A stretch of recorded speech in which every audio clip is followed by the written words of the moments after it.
Welcome, team, to the first Valverde commentary to feature Richard Jackson, that's me, and Duncan Casey. That's me. Oh, hi. How exciting.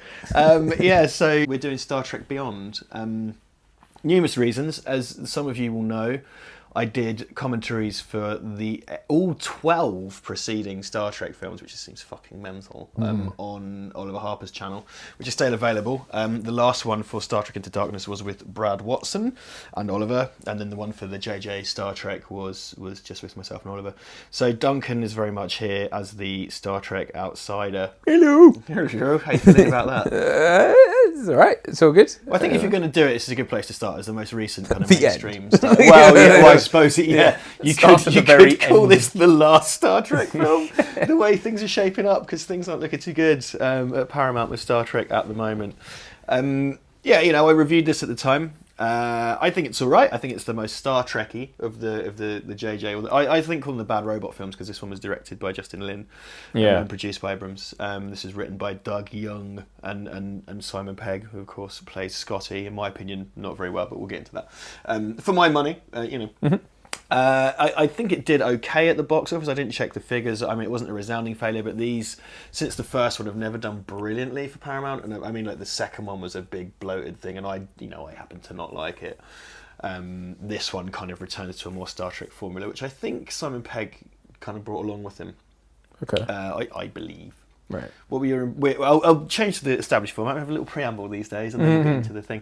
What are your overall thoughts on this? I enjoyed it. Yeah, I really enjoyed it. I mean, here's my history with Star Trek films. I think I've seen bits of them sometime before. Like I've seen, I'm sure, Nemesis. Mm-hmm. Yeah, that sucks. That's with Tom Hardy, isn't it? That's right. Yeah. And then I've seen bits of other ones, but so none of the classic crew. All I can see in my head is like Jean-Luc Picard and like James Cromwell. Oh, First Contact. Is that First Contact? That's First Contact. Okay. That's all right. Yeah, so I've seen bits of that, but I don't really know. For my money, as I said many times before, the classic crew films are the best, 1 to 6. Okay. Yeah, see, I started watching Wrath of Khan, but never finished. I watched 10 minutes and then, not through choice, but I had to go do something else. It's one of those things, if I watch just 5 seconds of it, I'm then compelled to watch the whole film. Okay. So I just love it so much. It was always this thing that's touted as this great thing, and I've never seen it. And so the works. JJ... Sorry, Karen. No, I was just going to say, so the JJ ones those are the only ones I've watched solidly. I get that as well, and I think to a lot of people the JJ ones were pretty much their introduction to Star Trek. Yeah. And now we've got Star Trek, and one of the sad things is that Star Trek was off television, which is its home, and now we're back with Star Trek Discovery, which is a whole fucking can of worms to get into. I think kind of Orsi and Kurtzman were involved in the other ones, and Damon Lindelof, and they are mercifully missing from this. Okay. But Kurtzman is working on Discovery, which is a big can of hot piss to a lot of people. I've done reviews of that, but like that is a hot potato right now, which I'll probably end up talking about. And also, we will have put on this video, Rafael Hengelbrock has done an amazing little dedicated Star Trek Valverde animation. Oh, mate. I know, and he did those awesome Gremlins. Yeah. Gremlins review. Those are incredible. Awesome, so thank you, Good Raphael. job, I'm shouting his names from the rooftops.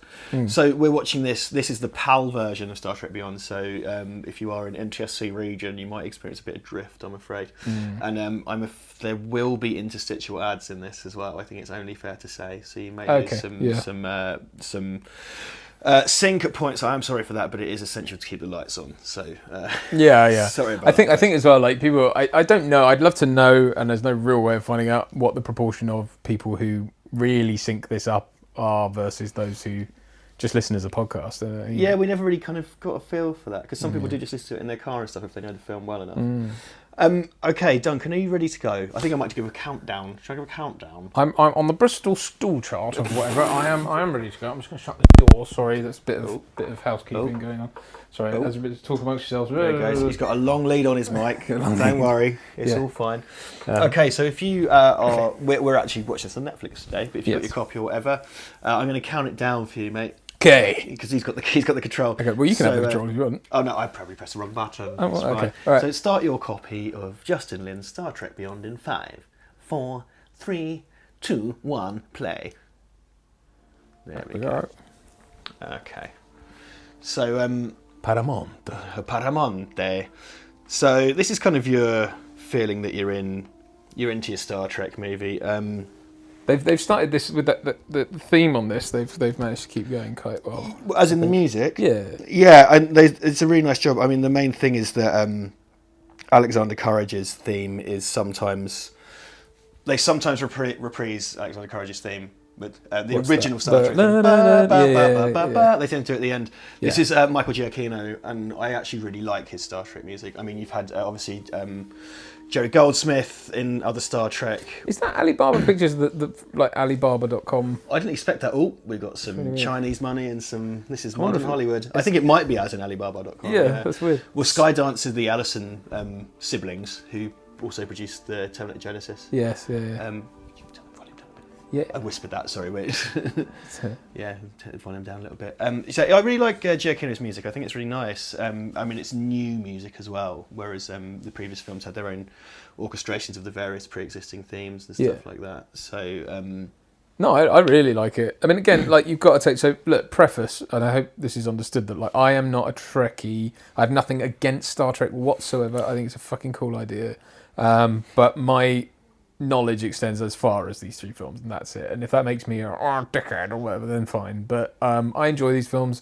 Like, I get that they're kind of silly, dumb fun in places, but I do think they are considered, and I do think they work well for what they are. And yeah, they're a sort of layman Star Trek, I think. But yeah, they're almost like a Cliff Notes Star Trek. I mean, certain things I like. It's interesting because people the characters as we saw them in Star Trek 1 to 6 are changed from the characters we saw in Star Trek. You're going to learn some terminology, but Star Trek TOS. Yeah, it's the original series. Yeah. But this thing of like, you know, like Kirk being this kind of like sexed up frat boy. Kirk got laid. Yeah. Like being like fucking roided up, well not roided up, but sort of like, you know, crazy shagging frat boy.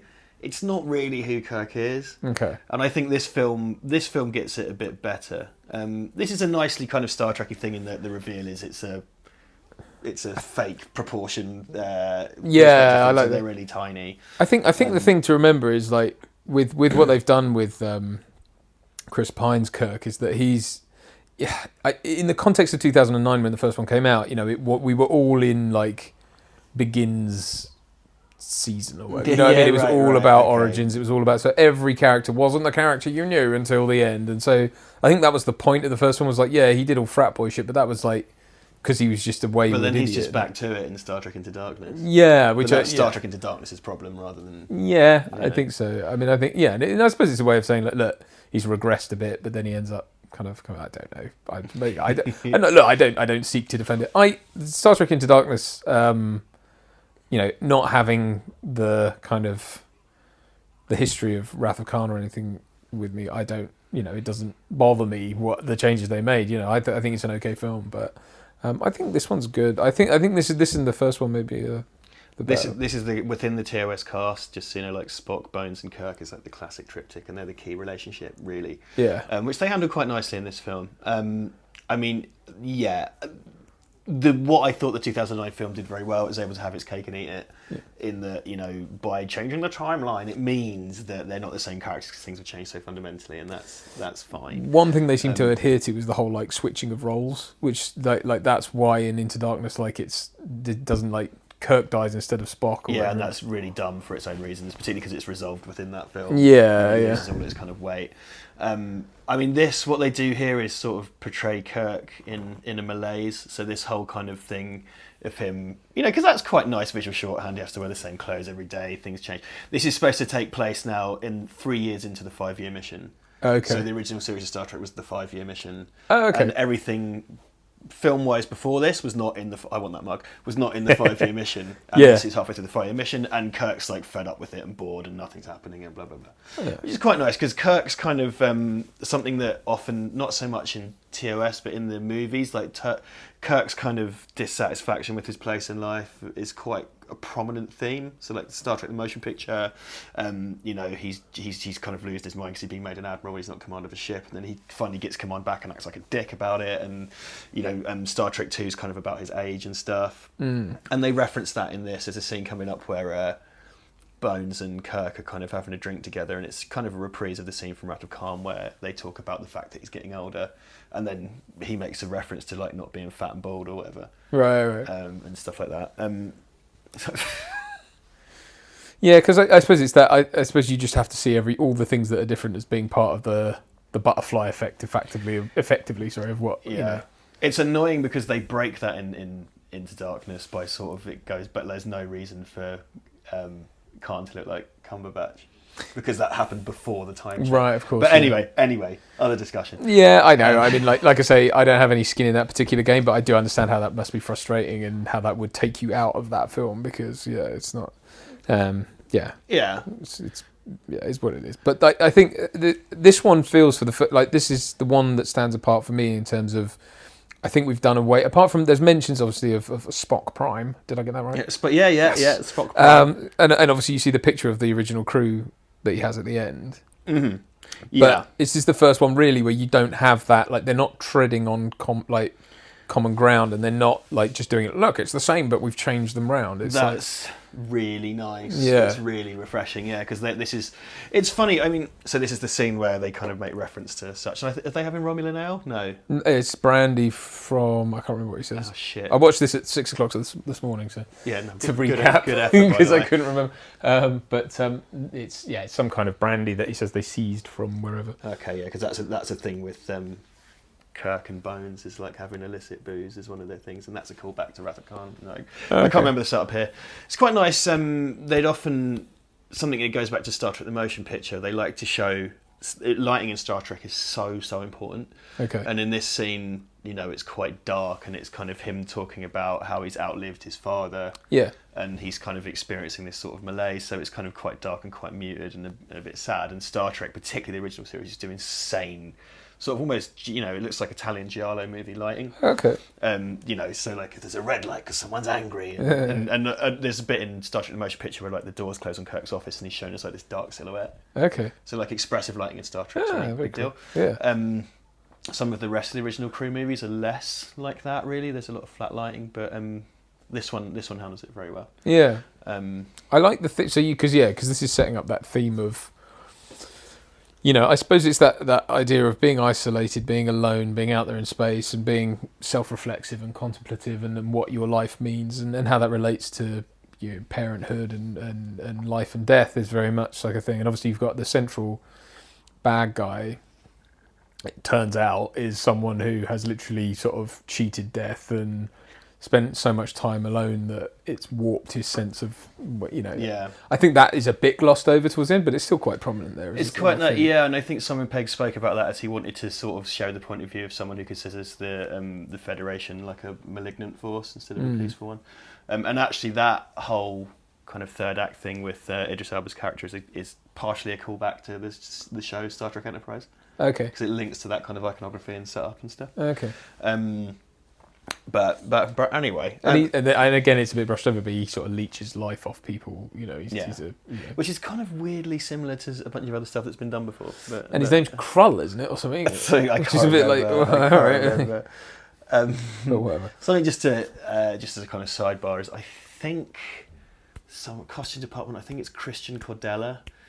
Or Cordea did the redesign. Cordea. I could be wrong, but that's the redesigned costumes. Because the costumes are redesigned in this, so it's very subtle. Okay, yeah. The outfits, I mean, because like the ones, the for the last two movies, they're very much the TOS ones, but they did that thing that people love to do. Like on the Superman Returns costume, there's all those mini Superman S's in the fabric. Yeah. There's loads of Federation logos in there. They do that for texture because it's. I know why they do it. I know why they do it, but it's just there are other ways to achieve texture. I mean, I know why they do it in superhero films because obviously for musculature to appear, for light to reflect, and to really show contours. Yeah, but for this, you would think. I suppose it's just because you've got nowadays. Oh yeah, here's a question while we're here. There's a transporter pod, right? Mm. Why have they got monorails?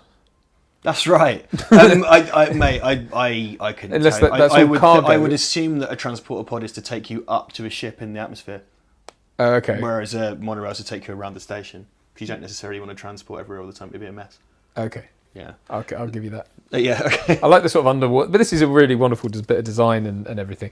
So this is Yorktown Station, right? This is what that's called. This is a new locale for the series, and it's really popular at the moment. I think it's just because you can do it. The thing of having different planes of gravity. Yes, So like Inception did that, and a bunch of other stuff. So it's quite Doctor Strange. Doctor Strange, and Michael Giacchino did the music to Doctor Strange as well. So quite a few of those cues are quite similar. But they've redesigned the costumes for this one. So they've raised the necks. But they've kind of scooped the black, because the black V kind of cuts down into the shirt. They've kept it up in the scooped neck, which is nice. I mean, I'm not mad about it. I don't hate it. It seems a little bit like change for change's sake. It's done away with the texture. Right. But they look weirdly... Well, I know they're like a crew on a ship, but it looks like weirdly formal. Like, it looks like if you put a tie on it, they could be going to a job interview. Like, I don't know. But it's one of these things, the main beat's the black kind of V, and the colours and stuff like that. And they've got the rank bands on their wrists and stuff. Right. And the kind of metal badges. So there's a slight redesign there. Again, I kind of think for its own sake. These Vulcans are in proper kind of Vulcan costumes. They didn't give them dildos on their elbows or whatever. Change for change's sake though. Like it's. So this I missed the first time I saw it, but obviously Zulu is gay, which is absolutely fine. I don't see why. I mean, again, do you know who had a problem with it? Not George Takei. George Takei had a problem with it. Did he? Because he was just like, well, that's not what the character is. Like, oddly enough, that character of Sulu's daughter, she's like the helmsman in the Enterprise B that you see in Star Trek Generations. So she's a character to herself. Oh, okay. So yeah, I don't know, man. Like, I mean, look, not to get into any of that. I mean, I think in the context of the film, like it's just there. One could be cynical and say, oh, they did that to appear virtuous, right? That we're an inclusive film company and we show a gay character, blah blah blah. I don't think it's that cynical. I think it's just a thing to sort of add a bit of texture. Yeah. I don't think it really... Does it matter? I suppose... I'll cut it two ways, right? So firstly, I believe it was Simon Pegg's idea. Right, okay. Okay, so this is... I was so sad when Leonard Nimoy died. I'm very rarely affected by this shit, but like Leonard Nimoy is like, if I watch Wrath of Khan, I'm going to cry my guts out. And I never cry at anything because I'm a monster. But the thing with Sulu being gay... George Takei's got a problem with it, which I think is hilarious, because it was done as a tribute to George Takei. Yeah. And he was like, dude, that character's not gay, I'm gay, that's not the same thing, that's kind of patronising. Fair enough, yeah, fair point. I have a problem with it. My main thing I would say is that I mostly don't care, because the character of Sulu in these films isn't particularly well developed. Well, and he's not sexual in terms of like, it doesn't have any bearing, I suppose, on what happens. So it's a thrown away bit of texture, so fuck it. And they show Sulu's daughter, and she, I think, lived a life. It's the Enterprise B is an Excelsior class Enterprise that succeeded the Enterprise A. Okay. And it's where Captain Kirk was thought to have died in the events of Star Trek Generations. Anyway, okay, I may not remember any of it. That's all right. But she's it's nice they show her as a kid, because she is a character, and she joined Starfleet, and I think she lived a life I think they did a bunch of novels about the Enterprise B, and she's like a big character in it. And the captain of the Enterprise B was Ferris Bueller's mate from Ferris Bueller's Day Off. Yeah, I know. Is he called Cameron in Ferris Bueller's Day Off? Something like that. I can picture Cameron in real life. I don't know. He's in Speed as well. Good film knowledge. Yes, indeed, he is. Well done. Yeah. No, I mean, I again, like I say, any changes that are made to these characters. I mean, I don't even know. Was Sulu even? Did anyone talk about his sexuality in? Well, he's in canon. He has a wife. Yeah. Okay. So I mean, it was never really part of it. It's just another change, then, isn't it? It's just something like that. Oh, it's butterfly effect shit. Yeah, man. whatever. Who cares? I don't care. It doesn't make his character any less or more, whatever. And I think, one could say it's change for change's sake, or one could say it's just a throwaway thing that doesn't really matter. Just a kind of. I am going to. I'll stop talking. No. I'm just going to grind things to a halt for continuity stuff. Yeah. So Kirk is applying to be an admiral. Yeah. And that's kind of an inversion of what we see in earlier Star Trek stuff, in that when Kirk becomes an admiral, he really hates it.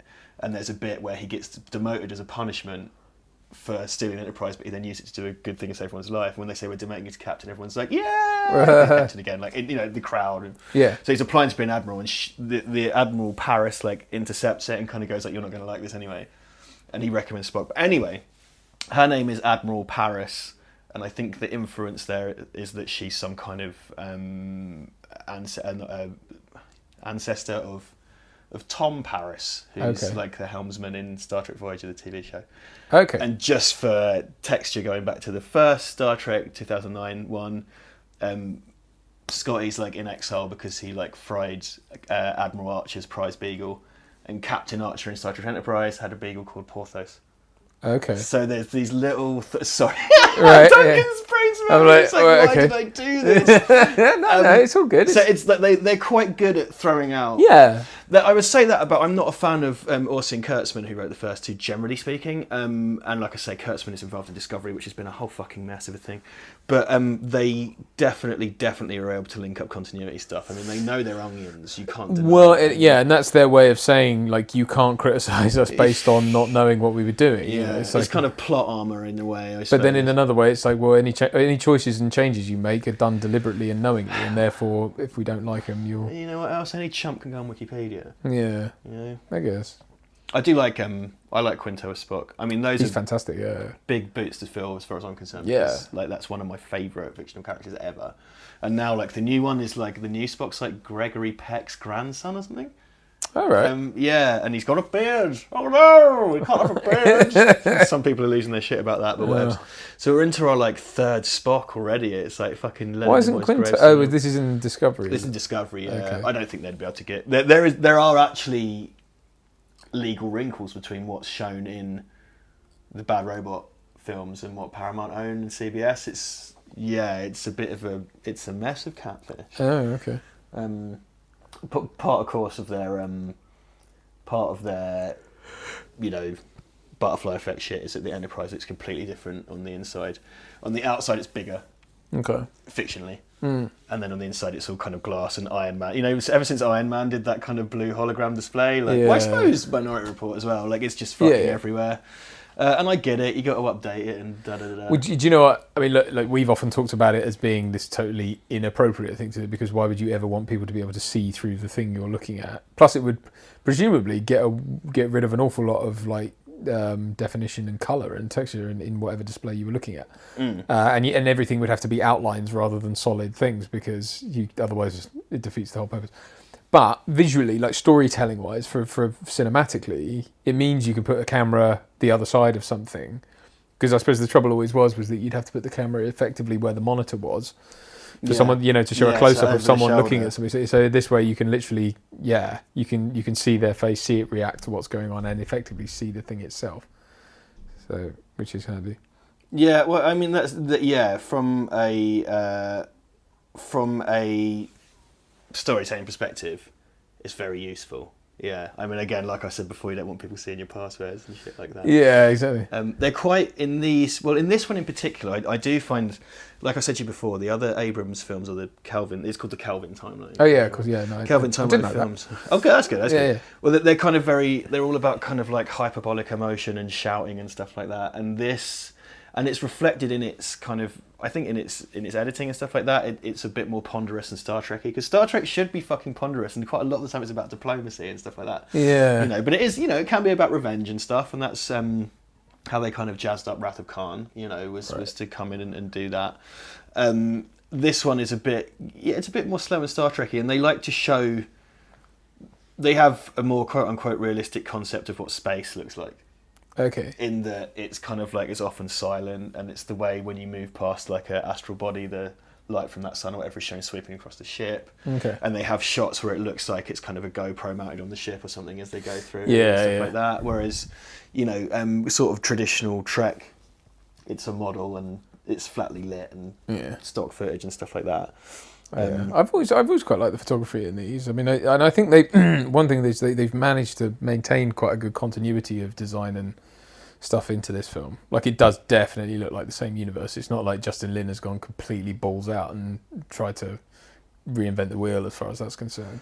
Yeah, well, that's the thing. And Justin Lin actually, so Justin Lin directed the first paintball episode of Community, which is one of the most genius things ever. All right. It's done a few bits of TV. I've never really watched the Fast and Furious movies, and I think a lot of the and Justin Lin's done a few TV episodes of sitcoms and stuff here and there, and the kind of action sensibility he brings to that Community episode, because they even do like a straight up John Woo parody and stuff, and a Die Hard bit. Really great kind of action direction.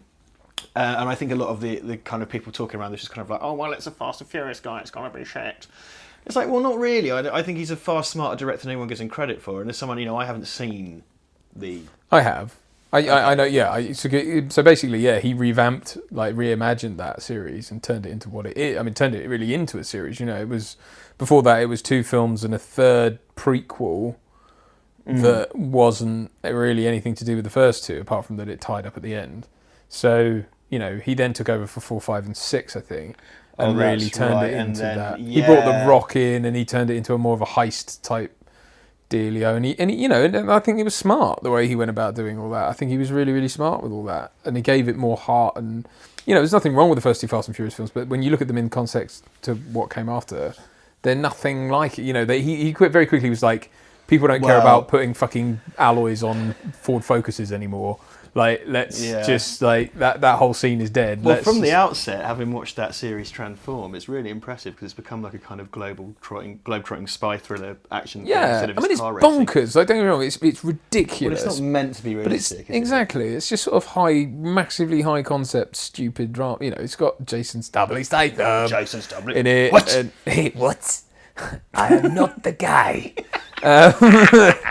Yeah, and it's really, it's good. It's really good. So, props to him. And look, yeah, it's popcorn entertainment. A little thing there is a line of guys who got killed by an energy weapon. They were all wearing red shirts. They do so much lip service to the red shirt shit. Yeah. And also, as this scene, we are 3 films into this new cycle, and they destroy the Enterprise. Right. Let's have a quick rundown of when else they destroyed the Enterprise. Now, let me get this right. Star Trek 1, Star Trek 2, no, Star Trek 3 destroyed the Enterprise. Right. And then again in Star Trek, I want to say First Contact. No, it's not First Contact. Generation. Oh no, I'm going to get slaughtered. I can't remember. Nemesis? Oh no. It must be in... I seem to remember. They introduced Enterprise E, I think, in Insurrection, so it must be in First Contact. Oh God, I'm going to get such a kicking for this. I can't help you, I'm sorry. Oh God, I'm normally so good at this. But yeah, look, my point being is they've got such a boner for destroying the Enterprise. They do it all the fucking time. I'm sure, didn't they do it in the other 2? Or they came close anyway? Oh yeah, well actually in Star Trek Into Darkness, well this is one where I think it's just like ridiculously damaged in Star Trek Into Darkness. Because in this they actually have a new Enterprise A. Yeah. So like the Enterprise is a Constitution class starship, and they have Constitution class refit, and they call it the Enterprise A after that was introduced in Star Trek 4. Okay. No, or 5. Oh man, I'm gonna get such a kick. And dude, I haven't done any Star Trek stuff for ages. And Don't worry. No, I do worry. Oh God, is it? What is Star Trek fans will fucking eat me. You can lose Star Trek points. Really, really glad that we've got a smaller audience now, so I don't have to do this. But yeah, shit. But there's this strange boner where you have to destroy the Enterprise. Well, it's like the Batmobile, isn't it? You always got to kill the Batmobile. I mean, I get it in that you want to say, look, the Star Trek is more than just a ship. You know what I mean? It's more about the people. It's the same with Batman. It's like we want to get rid of his toys and the Batmobile and, find out what he really is. And that's fair enough. Away. But it's happened so many times. I think the reason they destroyed the Next Generation Enterprise, the Galaxy class, and I can't remember the class of the Enterprise E, but that model, it must be Generation. I think it is Generations because they just got rid of it as quick as they could. It didn't light as well for film. Oh, okay. So you can make the saucer, they call it the saucer section, you can make that separate from the ship, which they do in Generations, I guess. Is it with a corridor full of explosives that you have to arm one by one? Yeah, exactly. Yeah. I just going back to an earlier podcast, one of my favourite I've got a few Star Trek euphemisms for having a shit. One of them is separate the saucer section, one is venting plasma, and another is one to beam down. Today's been really scatological. Yeah, it depends on the rating on the Bristol stool chart. That's it. Is it your 1 to 7? So yeah. Anyway, so this is the first time we see that the Calvin timeline Enterprise destroyed, which is quite. They've gone for a really kind of. It's got this really organic, vaguely Art Deco-ish kind of look to it, which the original Enterprise didn't. This looks more 60s than the actual 60s Enterprise. They've gone for these kind of COD 60s kind of scoops, arches and stuff. Yeah.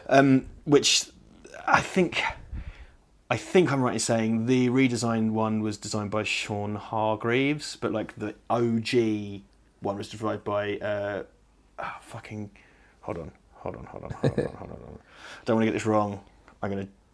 Matt Jeffries. Okay. Matt Jeffries did the original one. It's very kind of sticky and stalky, whereas these new ones, and I think it's Sean Hargreaves, they're kind of scooped and organic. And again, forgive my layman's this and that, and I'm sure I'm wrong, but it seems to me that they do with these films, and I mean, quite apart from like the philosophy and all that side of it, but just visually, they seem to do with this what I wish sort of Superman Returns and Man of Steel had sort of done with Superman, which is to kind of take the look, the aesthetic, and dial it up and just do things with it that you just couldn't do before, like that shot you could never have done in the 60s, right? And I love this, like the idea of like the elevator falling out the bottom because there's no shaft anymore. There's nowhere for it to go. And then they're falling through space in an elevator, and it's kind of like, that's quite a cool idea. I mean, and what these are reminiscent of, these shots in space, are, and I think it's a clever thing to do, and it's done in Interstellar as well, is that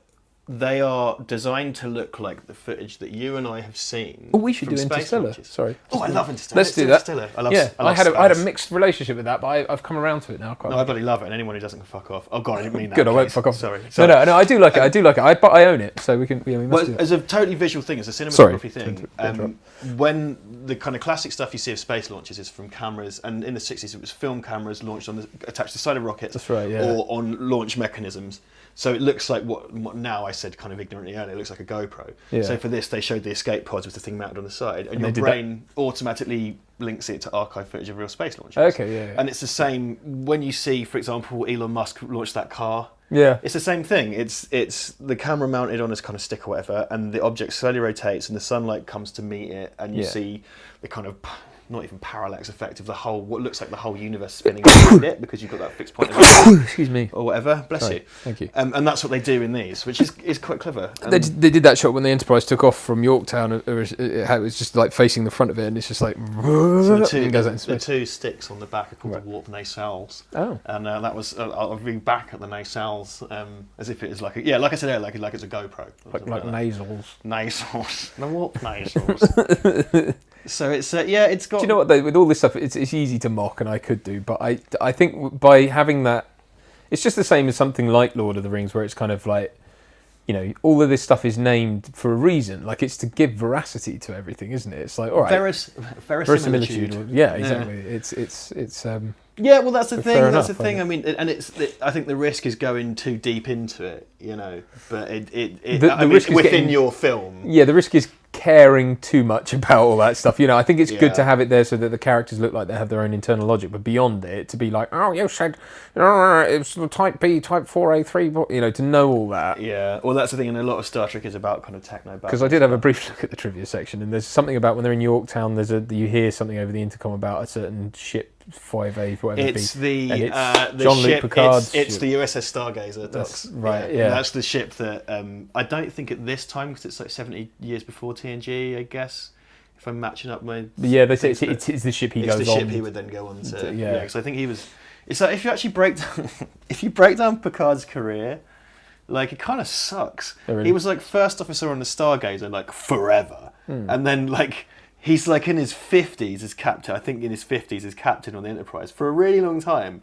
And like there's loads of admirals that are like way younger than him. And then I made this point on the commentary to Star Trek Nemesis, because Captain Janeway from Voyager turns up in that as an admiral. It's like, well, hold on a minute. Like, good job getting back, guys. Like, excellent. But you basically got lost. You come back and they promoted you. Yeah. Whereas it's like, what, fucking... like Picard had to go back in time and save the whole human race. Like, anyway, there's a bit. This stuff here is a bit sort of like escape pods can get away from it all, and stuff like that. It did feel like one criticism I have of this sort of space battle with the Enterprise does feel a bit like it's gotten out of stickier situations intact, and like how has this? Well, I kind of think this is the thing, because what they've done, and it's less with these, and you see like those shots there, is the way the kind of sunlight goes across the dish. Yeah, it's great. It's cool. It looks fantastic. They tried to, J.J. Abrams didn't really like Star Trek, so applied the Star Wars template. And the thing is, like, actually, if you watch Star Trek space battles, it's not Star Wars. Yeah. They're not World War II dogfights. They're more like submarines, right? And so it's kind of like torpedoes and phaser banks, which are kind of like... Well, all the intercom stuff makes the same sort of noises as... Yeah, all that stuff. Yeah, Yeah, exactly. So, yeah. Well, Wrath of Khan is they redesign everything to be like expressly nautical. So there's like a ship's bell. Okay. They're kind of like Imperial British jackets, and they've got like flared trousers. Okay. Right. So like Nicholas Meyer was brought on to do Star Trek 2, and he was someone who didn't really know Star Trek particularly, and I think he said it himself that he brought a healthy disrespect to it. Because he was able to look at it from outside his eyes, and that's what made it good. Again, supposedly, I kind of agree. Yeah. And so Abrams kind of did a similar thing in that he didn't really like Star Trek, but then he just turned it into Star Wars because he couldn't do Star Wars, and then they gave him Star Wars. You know. This is oddly reminiscent of what happened with Bryan Singer in the X-Men versus Superman. And then when they gave him Superman, he ditched it for the third one, and Brett Ratner obviously did the third one, and this is kind of what's happened here. But this is good. Whereas I think X-Men 3 is not. The deadbeat dad of the X-Men franchise, I think. Well, and you know what, as well, like I looked upon this film anyway with a certain degree of like almost that it was sort of something else, and it was a bit of a low budget version of the other two, and blah blah blah. And then it's not at all. Like I think it's definitely on a par with them. You know, it's definitely better than Star Trek Into Darkness, which is a film I really can't stand. I mean, something I'll say, because we're referring to these scenes here, and I do think it's really nicely handled where Kirk, is about to go down with the ship and stuff. Yeah. It's something these films have been accused of is a fixation with grimness and death. Okay. And so when you're seeing people getting sucked out into space and stuff, which you see a lot in the bad robot films, it's cool and it's nicely done, but it's kind of a bit grim and depressing. And Star Trek Into Darkness, again, does all that fucking 9/11 shit again. Yeah. But this film, it's a bit more colourful and it's a bit more like how Star Trek should be. It's still ultimately a summer blockbuster and stuff. But it's not too fixated on the details of people fucking dying and stuff all the time. Right. But you still get that kind of people getting sucked out into space. It's like one of the first things you see in the fucking bad robot films is when Chris Hemsworth's ship gets blown up and they all get sucked out into space and killed and shit. And it's like, fucking hell. This is another GoPro-y type dealio, right? You put it in a pod with him. I like that though. I think that looks cool. Yeah, it's good. Well, that's the thing, because your brain kind of links it to test pilot footage and archive footage and stuff like that. But it gives you a perspective on the events. I love that about these.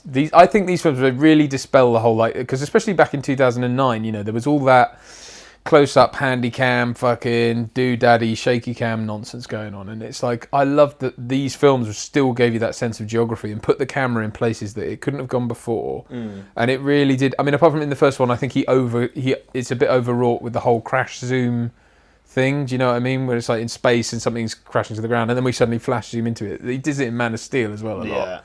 It's a pain in the ass. But otherwise, I think it's really they put the camera in really interesting places, and certainly in this one, I think they did a really great job with it. Like being. Well, there's always an upgrade of Star Trek from TV from format to format. There's like an upgrade. I'd also point out, by the way, that Simon Pegg, having written this film, gives himself a shitload of screen time and dialogue. But I'll get into that. Well, actually, I would have thought he had less than he does in Into Darkness, because in Into Darkness he has that whole subplot of going off. Yeah, but he's also off screen for ages after he gets sacked. Okay. And then they bring him back. I've got issues with Simon Pegg, Scottie, but anyway. Okay. I was about to say not in a cunty way, but I don't think that's true. Okay, fair enough. I'm probably just going to be a bit cunty. I quite like these. I like their kind of away battle uniforms. I think they're nicely made. Yeah. And again, I assume it's the same designers of the redesigned team uniforms. I've jolly well forgotten what I was going to say. Oh yeah, so they kind of so in one of the big deals in Star Trek: The Motion Picture was that it was a reveal of the quote unquote new Enterprise, and it's supposed to be the same ship from the previous series, but they'd updated the model. Mm-hmm. So like the nacelles are different and stuff, but the point was it was a model updated to be photographed in cinema, so it had more lights on it and running lights and more detail, so it looked better on film. Right.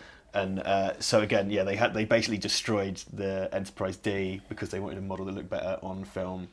So and they do exploit cinematic techniques and stuff, and motion picture is all kind of 2001-ish. And it's a similar thing. Now it's kind of a modern film. It applies everything that we've learned since Star Trek kind of, since the lights went out, and now there's people getting sucked out to space. And, cool GoPro stuff and lighting and shit. Yeah. Which kind of works for it. We're very, we're planet bound now, though, for the rest of the movie, pretty much. Yeah. It's very much just a journey from here to there type stuff, isn't it? It's not, you're quite right. Which I suppose lends it a slight air of not cheapness, but like, you know what I mean, Well, like one location. But I like it. I don't think they. Yeah, I don't think to they, be clear, that's not a criticism. It's not No. I think I have a problem with. It's one of these things like, you know, say what you like about Iron Man 3, and I know the issues around it. One of the complaints was like, oh, well, he hardly gets to be Iron Man in it. And it's like, yeah, but you've already had 3 films with Iron Man in a lot at that point, so I think that far in. Yeah. And I think 13 Star Trek movies in, yeah, you can have a break from space for a bit. I think that's all right. It's like I say, it comes down to you have to strip the characters back sometimes to see them be the characters, you know. And it's like you introduce this angst with Kirk here, that he's like, you know, he's reaching an age that his dad was, or that his dad never got to be. And it's like, have I, you know, he's reevaluating himself, and he's like, have I really done what I set out to do? What did I set out to do? You know, I was this wayward kid. I signed up on a dare. I think he even says that, doesn't he? And it's like, you know, why did I really do this, and what am I doing it for? And I, you know, and so that to sort of then, strip him of the Enterprise in a way that's not like you're demoted, or, you know, he's done something wrong, which he has done in the other ones, right? And it's kind of like, then it's like, well, what are you fighting for? And who, you know, that's interesting. I mean, I think, you know, this Krull or whatever, it's weird that his face goes like that, and then, but actually he's a human who just sucks life out. He's like a combination of so many different alien species that he's, because when he gets access to humans to I see, okay, he starts to revert, but then when you see him at the end, he can't fully return to his well, that makes sense. All right, I'll take that back. I like that. No, it's a good idea. The design's a bit meh. Like, the design is, now here's the thing, the design is very generic, and it's particularly generic within the world of Star Trek, because he looks like, and that was a good scene to get a feel for how he looks. There's a kind of race in Deep Space Nine, the best Star Trek, called the Jem'Hadar. He looks kind of like a Jem'Hadar. I know. Yeah, I know the one. And then in... I know that one. I get that reference. Yeah. And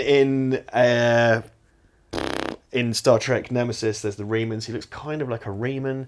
So like he looks like a combination of stuff we've seen before. His concept is new. Right. You know, like the vampire thing, which I think, okay, is new for Star Trek, kind of.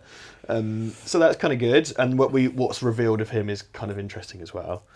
I kind of like these scenes as this spin-off sitcom of Bones and Spock, because you know, like I've said many times, and I've already said once, the main kind of triptych in Star Trek is Kirk, Spock, and Bones, and how they interact, and you know, Bones and Spock have always had this really antagonistic relationship, so this gives them a chance to bond, and I think it's a nice bit of writing. Yeah, I agree. I do like the dialogue between all the characters.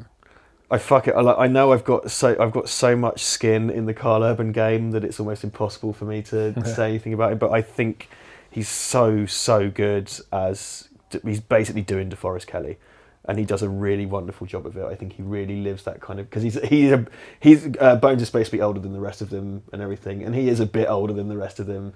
And when they introduce him in the first movie, he's kind of grouchy and stuff, and it's not just doing the voice, but he just does the attitude perfectly. Right. And I do like Quinto as Spock as well. So to see these characters have their sitcom relationship here, and this is a nice meeting of their two kind of professions and attitudes. So basically, Spock's like Vulcan heart is like where a human liver is. I think he says that in dialogue. Spock's heart is injured. He's bleeding green, and Bones is going to save him by improvising some surgical equipment. Yeah. But Spock's whole bag is like, well, logic dictates that you got to leave me, and you know, his whole the needs of the many shit, right? Yeah.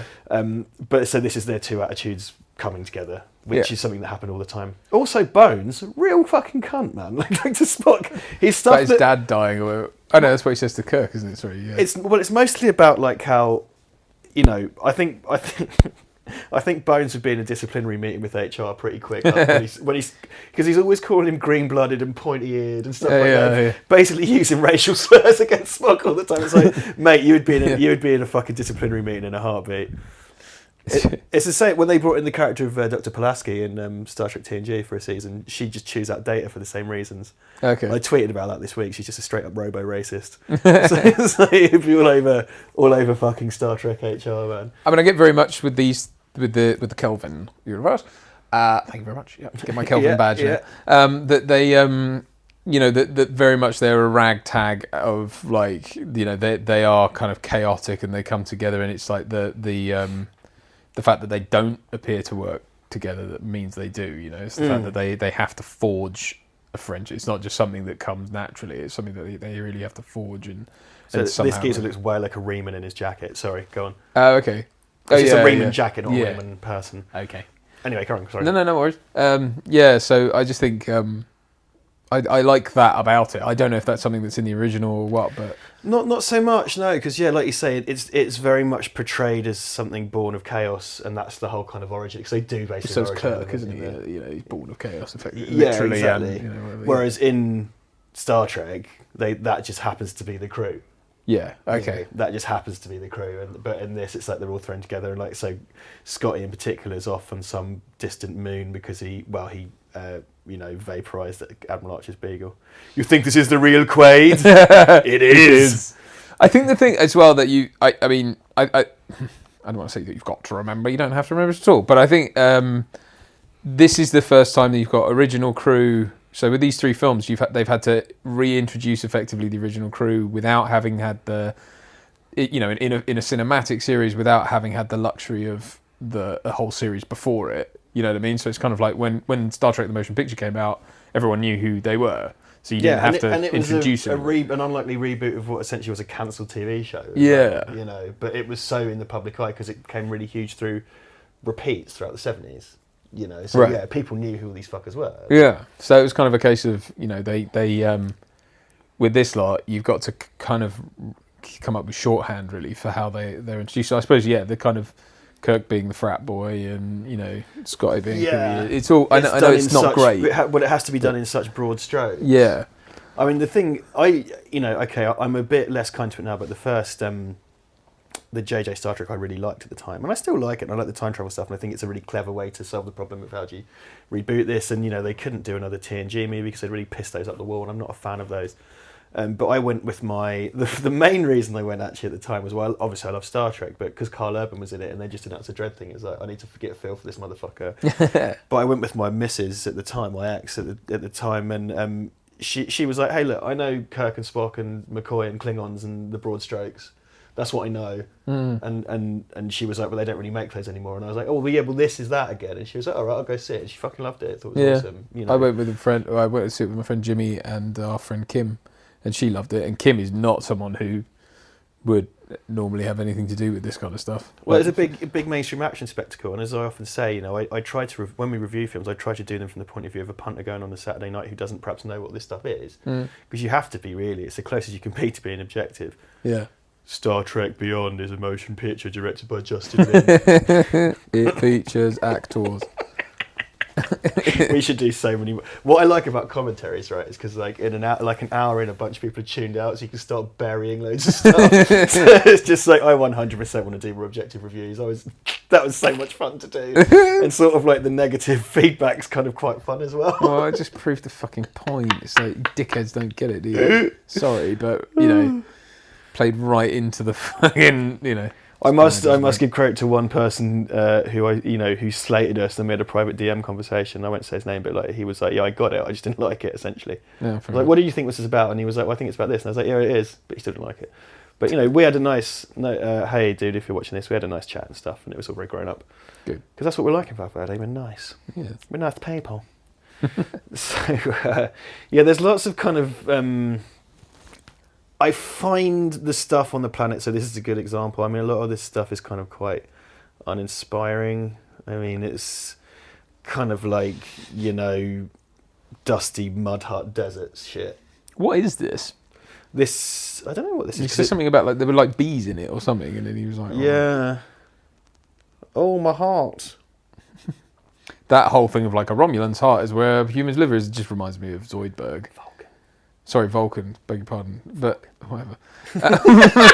Never say whatever on the start of the poetry, you fucking renegade. Oh my god.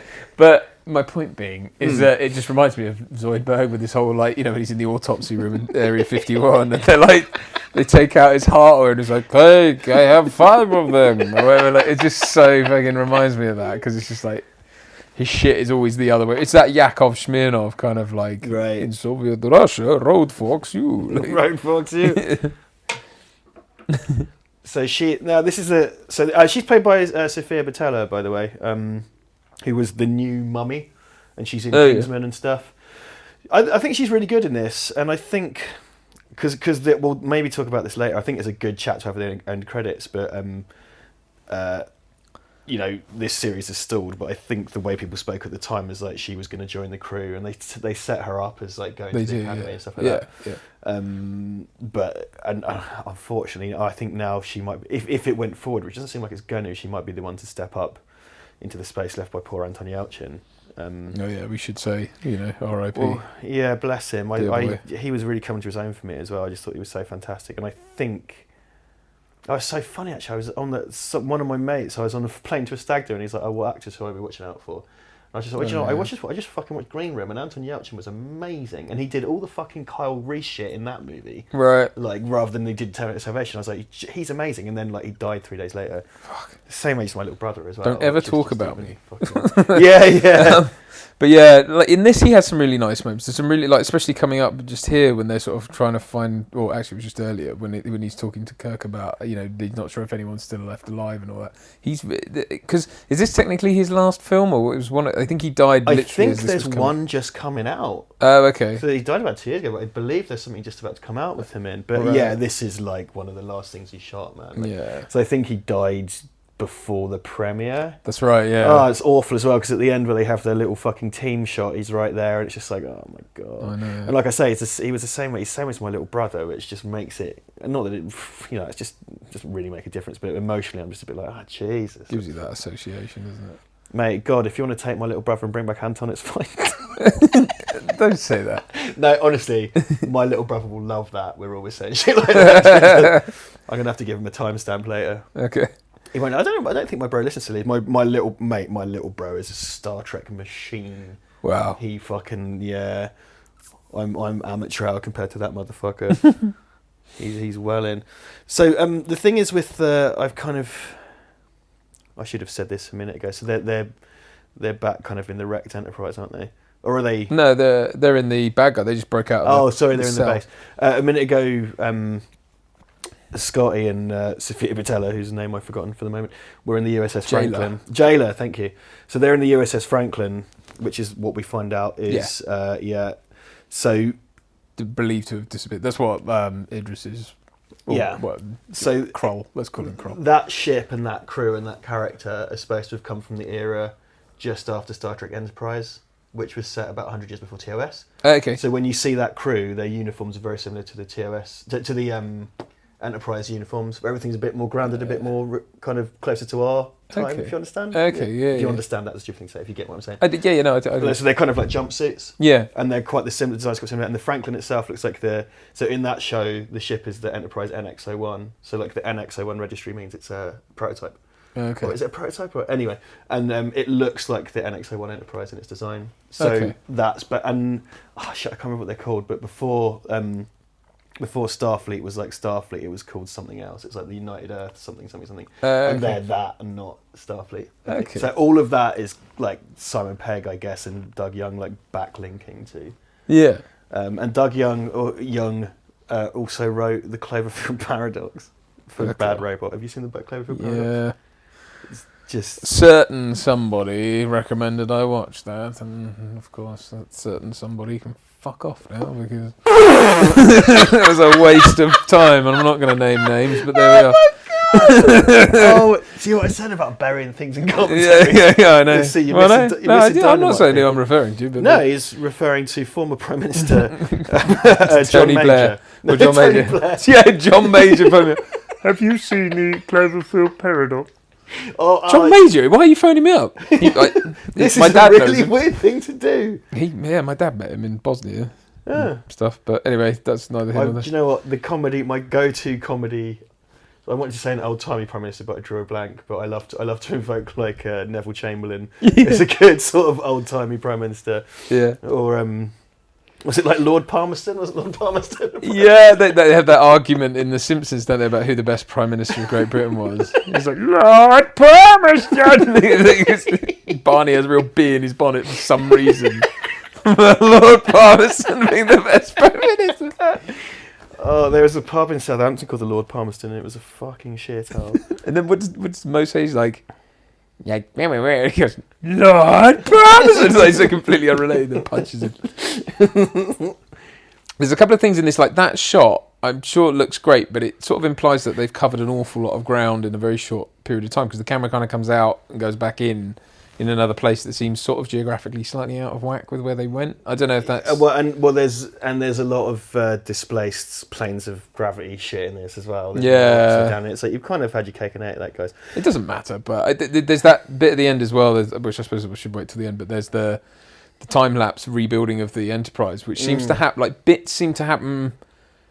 I'll describe it when we get there, but it's like one bit seems to take, if that's taking place over months or whatever, it takes forever to put one bit on, but then the rest of it's all coming together really quickly. You know what I mean? It's like, it doesn't actually quite sure. If you think about it too much, it makes your brain hurt. Like, sorry. Well, do you know one of the big controversial things, and it was a moment from the trailer, was like it was showing the Enterprise being built on Earth. People really got to be in their bonnet over that. Because traditionally they're built kind of in dry dock in space. Well, because that's what they say about what's the older ship called in this? Franklin. They said that was the reason why it can't take, or shouldn't be able to take off in atmosphere, is because it was designed to be built in space. That's a nice kind of little thing they do where they have, it's almost like the pushing the DeLorean along with the train. They have to get it to fall up far enough to get terminal velocity so they can take off. Although it does then lead to one of those classic sort of tropes and there is a definite shooting of the lock mechanism in this. Oh, is there? Yeah, I'll show you. Like, it's proper. Like, what was it? What was you call it? Rock out with your lockout, or whatever it was. There's that trope of it. Yeah, it falls off and it falls out of view, and then it comes up and just skirts the tree line or whatever. And it's like, that's been done a billion times. But you know what? C'est la vie. It's a film at the end of the day, you know. I mean, that's just fine. Enjoy yourself. Yeah. Oh, don't take it so serious. so serious. So I like the it's very something that came in the Star Trek movies is that they started. I personally feel, and I think it's because of a crossover personnel, that they used to like to put in random aliens in bar scenes and things. Yeah. And it carries over into these movies. That are a bit more kind of out there than the stuff you used to see in the kind of run-of-the-mill episodes. And she's the alien that betrayed them. You know, she's got that kind of head locker that opens up, and she's hiding the thing in it. That's not the alien that betrayed them. That's Syl or something. She's one of the crew. But she betrays them. She was just chasing them down. No, a different person. Are you sure? Yeah, positive. You'll see it in a minute. Like, she's still got it, Mrs. Let's call her facehugger head. Oh, I thought it was someone else. I thought it was one that betrayed them. No. She's Christ. Yeah, no. It's all right. I know what a Constitution class is. Okay, so whatever. That's a cool design, and it kind of opens up and stuff. And it's. She gets killed by all the nano things. Okay. Yeah. You're right. Sorry. They similar kind of used to do those more like there's a bunch of kind of Star Wars cantina scene style things in the movies, and that goes back to the movies. But they've got that kind of scene in Into Darkness when Scottie's been sacked. He's got the glaive from Kroll there. Has Kroll. Because this I mean, it is a bit of a MacGuffin, the thing, because it's like, and it is a bit of a coincidence that it's the thing right at the start. From the start, that seems unnecessary to me, and it seems a bit coincidental. Unless it was, I don't know who he was. It's teed up in a way because like this planet is supposed to have been the home to a dead civilization, and the thing they get given has value because it's from a dead civilization. Right. But it's still a bit of a fucking stretch, though, isn't it? Like, I mean, I thought you could have gone a bit of a step further, because isn't like the concern of those aliens at the start is that he's giving it to them from an enemy, and that it could be there to kill them. Yeah, like it's an insult or a weapon or whatever. Yeah, so it could be like that. It literally was that Kroll gave it to them to give to them, so it would destroy. I mean, but then that's a bit of a why have this then? It's the kind of irony of this film, I think. So like Star Trek 1, Star Trek the Motion Picture works, but it's an island. Star Trek 2, 3, and 4 form a trilogy that work really nicely, and there were kind of plot threads between Star Trek Into Darkness. Not massively, but there were kind of plot threads. And this kind of soft reboots and does its own thing. And the thing is, I find with this film, Kirk at the beginning kind of goes like, oh, well, things are boring now because they're so episodic. Ha, like television. Right. This film is what, there are a few kind of things that do this, but this is very much another adventure with the gang film. I don't think the consequences of this are particularly deep or far-reaching. Right. At the end of this film, I don't really think they've changed. Like, okay, Kirk's been shaken out of his malaise, but this to me is just another adventure with the gang. And when it comes to the end, it's like, okay, well, that's that, I guess. And it's like, well, what was my investment in this? I think it comes back to. I mean, I've said this of certain other film series, that you do need that episode, because it does feel like to make every story a personal, sacrificial. Yes, you need the characters to be changed by it, but to what degree? If you're intending to make this a big series of films, I do think it's the classic sort of like James Bond goes rogue a million times because it's got to be out of the usual. It can't just be a run of the mill mission, and it's the same sort of thing here. It's kind of like, well, so the Enterprise has to be destroyed, and they have to be down on their luck, and it has to be like literally a fight to the like they have to be literally last minute skin of their teeth get there, and it's like. Every adventure can't be like that, because A, it loses weight then, and B, it stops being believable as a thing that could happen. Anything, does it? No, exactly. This is the thing, like, which is the inherent problem of making Star Trek a film series rather than a TV series, Exactly, and particularly when you just retool the original TV series. Yeah. So right now we've got Bones and Spock kind of bonding, right? Right. And Kirk's being shaken out of his malaise about his job. And they take on Jayla as a team member. So those are the main things that have changed. And Uhura and Spock kind of break up. And Uhura doesn't really do a lot for the rest of the film. No. And much like the rest of the crew, just stand around at gunpoint. And at the end, it's kind of like they get their new ship and off they zap. And it's like, well, that's fine. But, and as well, I hate to be this guy, but in terms of the relationship between like Spock and Bones, I've already seen that. They've already done that. They did that in those other films. I know they're banking on you not having seen them. Right. But as a Star Trek fan, I'm a bit like, well, I kind of seen that already. Yeah, fair enough. And so Star Trek 1 is kind of important because it brings the crew back together. But as far as going into it, they were never apart. But I suppose from a meta level they were. Star Trek 5 does a lot for the character of Bones in particular, but it is kind of an island. Right. And then they go. And Star Trek 6 has far-reaching consequences that then end up playing into the next generation in terms of its world-building and stuff, even though the two things overlap. So I don't know. I mean, this feels like it's just another adventure, and now it's like... Now they currently don't have a Captain Kirk, which is pretty mad. Because, like Hemsworth and Pine just walked away from the next Star Trek. Oh, really? Yeah, so Hemsworth, I think their thing was... Because Chris Hemsworth wasn't a big deal when he played George Kirk. Yeah. And now he is. Their idea was to do some timey-wimey stuff and bring Chris Hemsworth in. And obviously Chris Pine. Yeah. Kirk. They've both walked away from it. And Tarantino was supposed to be writing the story. And it's just like... That's happened so many times where it's like, Tarantino's going to do... Like, at one point, Tarantino was going to do Casino Royale, and it was going to star Pierce Brosnan, and it was going to be in black and white, and all this sort of stuff. And it's like... Or whatever. Yeah, you're like, I don't think that's It's definitely not going to happen. ever, going to be a thing. But, yeah... I would watch the shit out of that. Yeah, don't get me It's wrong, never it would have been gonna fantastic, but... just doesn't work like that. Sadly, doesn't work but it like doesn't. that. Yeah, it can't form complex character moments and whatever. It is a shame because I don't think this was hugely successful, was it? Yeah, again, I mean, it made money.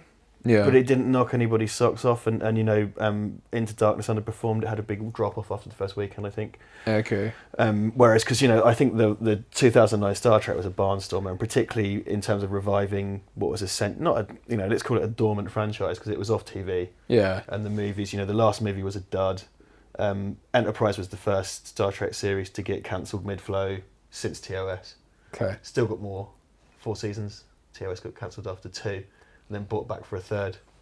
Right. Which people don't tend to like, but the third series got Spock's brain in it, which is like people hate that episode, but I kind of love it. I think it's brilliant. It's aliens steal Spock's brain. Wow.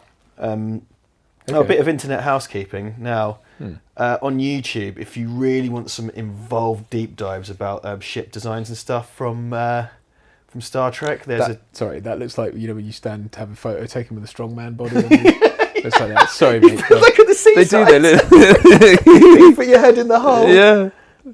Go on. Sorry. There's a channel called Junkable Media. Okay. And he does the series called Therapy, where he'll do like Star Trek Enterprise B Therapy, and then he'll do a mini documentary about the in-universe stuff about the ship, and then the actual, real-world design of the ship. And he's really funny, deadpan guy. Great Star Trek content. Also, there's a channel called Trexpertise, which I've I actually got Carl from Trexpertise to listen to our Wrath of Khan commentary, and he was very nice about it. Bless him. He's amazing. Does really, really great Star Trek related videos that are also deep dives into philosophy and stuff like that. One of my favourite videos of his is called The Case for Golda Cat, which is about DS9. Really great Star Trek channel. Cool. And also, there's a Twitter account called Swear Trek, which just takes Star Trek gifs and puts really kind of foul language over them, which I really like. And they've got a T-shirt, which is the classic red alert sign from Star Trek that just says everything's fucked. And I think it was them that did a series of gifs based around Spock's dick, and it was gifs from Spock's brain where the word brain is replaced with dick. Fair enough. It was top drawer content. I'm a fan of all those things. If you want to, Junkball in particular, his knowledge of kind of the design and behind the scenes of Star Trek is really good, and he's a really funny kind of deadpan geezer. So, is the design of this interior similar to the TOS stuff, or is it no? It's similar to the Enterprise stuff. Oh right, okay. It's a bit more. So like the TOS stuff, it's all switches and dials and things. Yeah. Because it's before they knew what computers would be like, really. Yeah. The Enterprise stuff is a bit more submarine-like. Okay. Now that's like this ship is like a super, because it's all grey and kind of ugly and stuff in Enterprise. This is like a quite simplified, kind of brutalist version of the Enterprise stuff. So it's supposed to be a newer ship, but it's similar, yeah. Particularly the exterior when you see it taking off and stuff, but...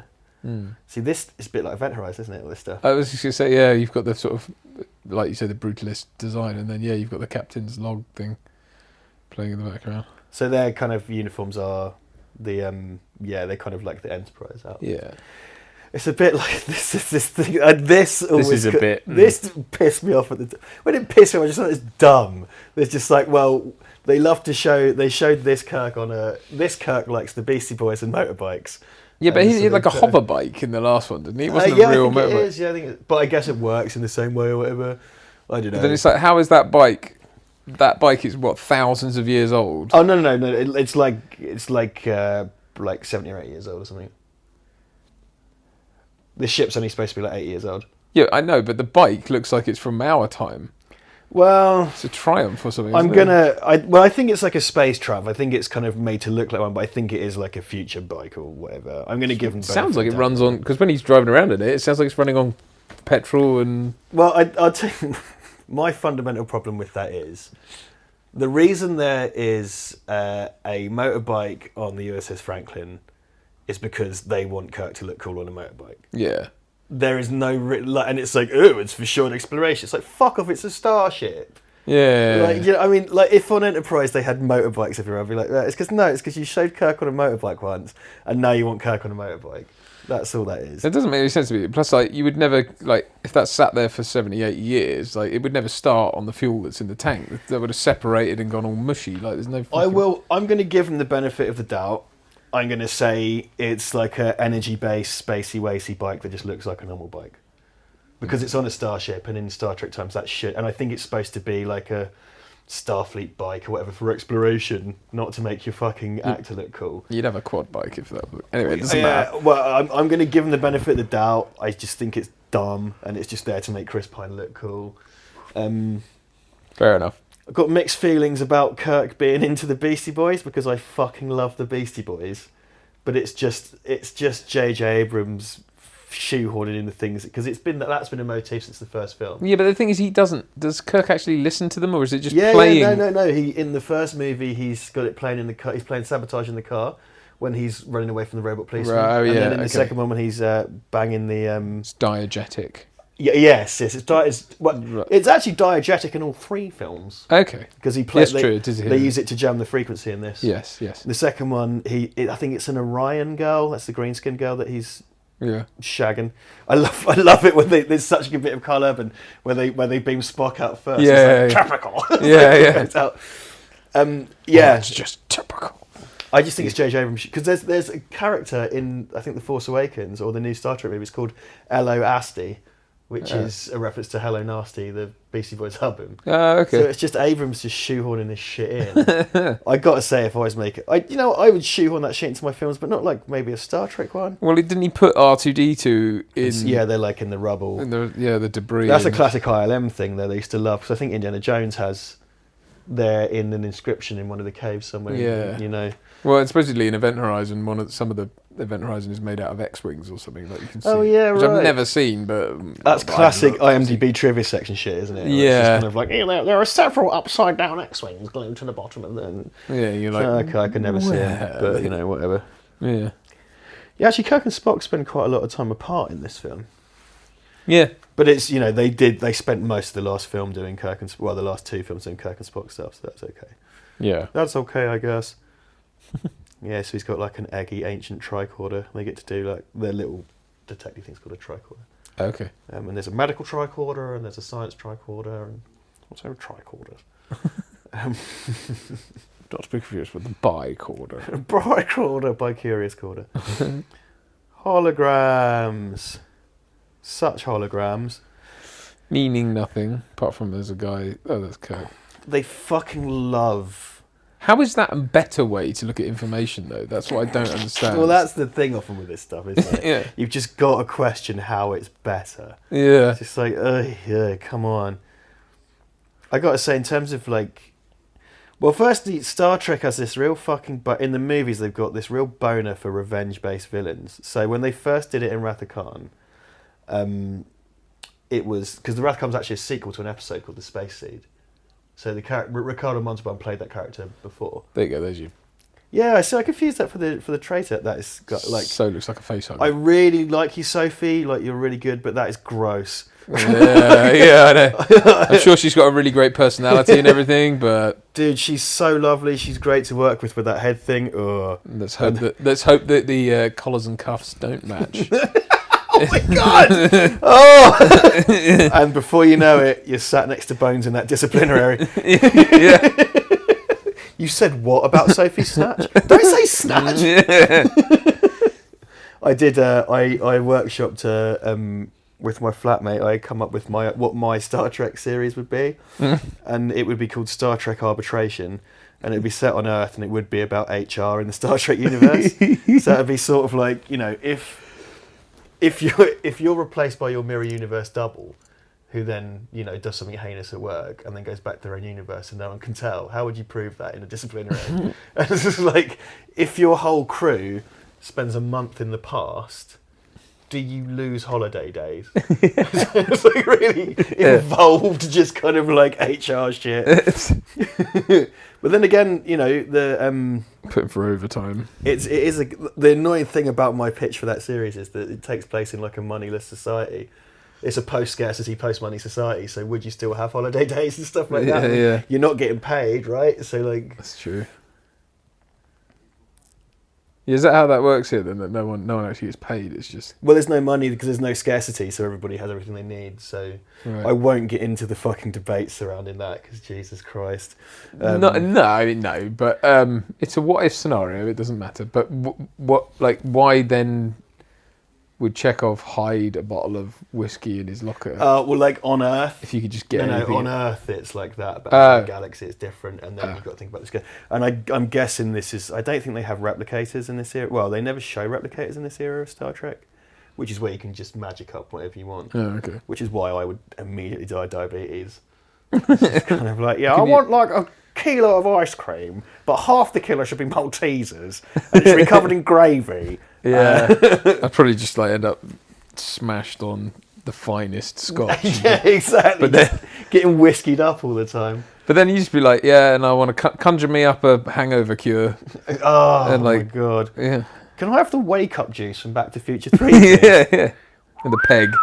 yeah, the peg. Simon Pegg. No. No. So I haven't got onto this yet, but I've always found I hate to say this, but Simon Pegg is gradually slipping down in my estimations, and he's someone who's done lots of wonderful things that I love. Why is it? Why don't you like him as Scottie? Scottie, sorry. I just don't think he does a particular... Okay, it's weird, actually. I don't think his accent is great. Yeah. But James Doohan was Canadian, and his Scottish accent was shit. But he carried it through. He just had so much charm and stuff. He just carried it through. Simon Pegg's got a Scottish missus, and he's tried to copy her, and I don't think he does it very well. I don't think the thing should live or die on the accent because it's about the performance. I found weirdly that in Star Trek, and Star Trek Into Darkness, everything was so sexy and slick, and this is not Simon Pegg's fault. All of his dialogue was the worst clunky expository dialogue in the whole script. Okay. So every time Scottie opened his mouth, the film would just grind to a halt. And they just gave him the kind of like, and then it was delivered in this accent. It's like, oh, well, you see, the Wapney cells are blah, blah, blah. And everything would just stop. Yeah. And in this film, having written it, like, he's written Scottie as like, it's hard to explain because he's not like made him the hero or anything, but like, he's like this super warm, amazing character doling out advice to this young woman all the time.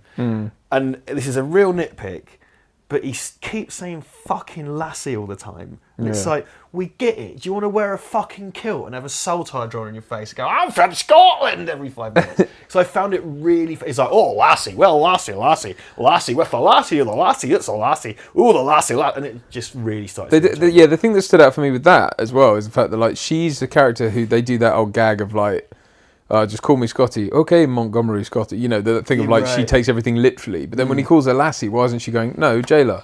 Yeah. You know what I mean? Like, it's just like, that's another obvious one to do. But it's like, why are you doing one and not the other? Like, it doesn't... So he gives himself tons... So this is a good example. He gives himself tons of screen time where he's being all kind of warm and sage and wise. But I don't think any of it particularly adds to the plot or needs to be that long. And I do actually think it's kind of in service of him. And also, I actually don't really think he's got the chops to carry it off. Because he's trying to... Because he was the fucking C-3PO of those first two movies. They made Scottie... Because Scottie wasn't particularly the butt of the joke. Not to that extent. So, like, in Star Trek 5, there's a bit where he hits his head on the ceiling and stuff like that. But he wasn't... He was a warm, funny character in the movies. And definitely not in TOS so much.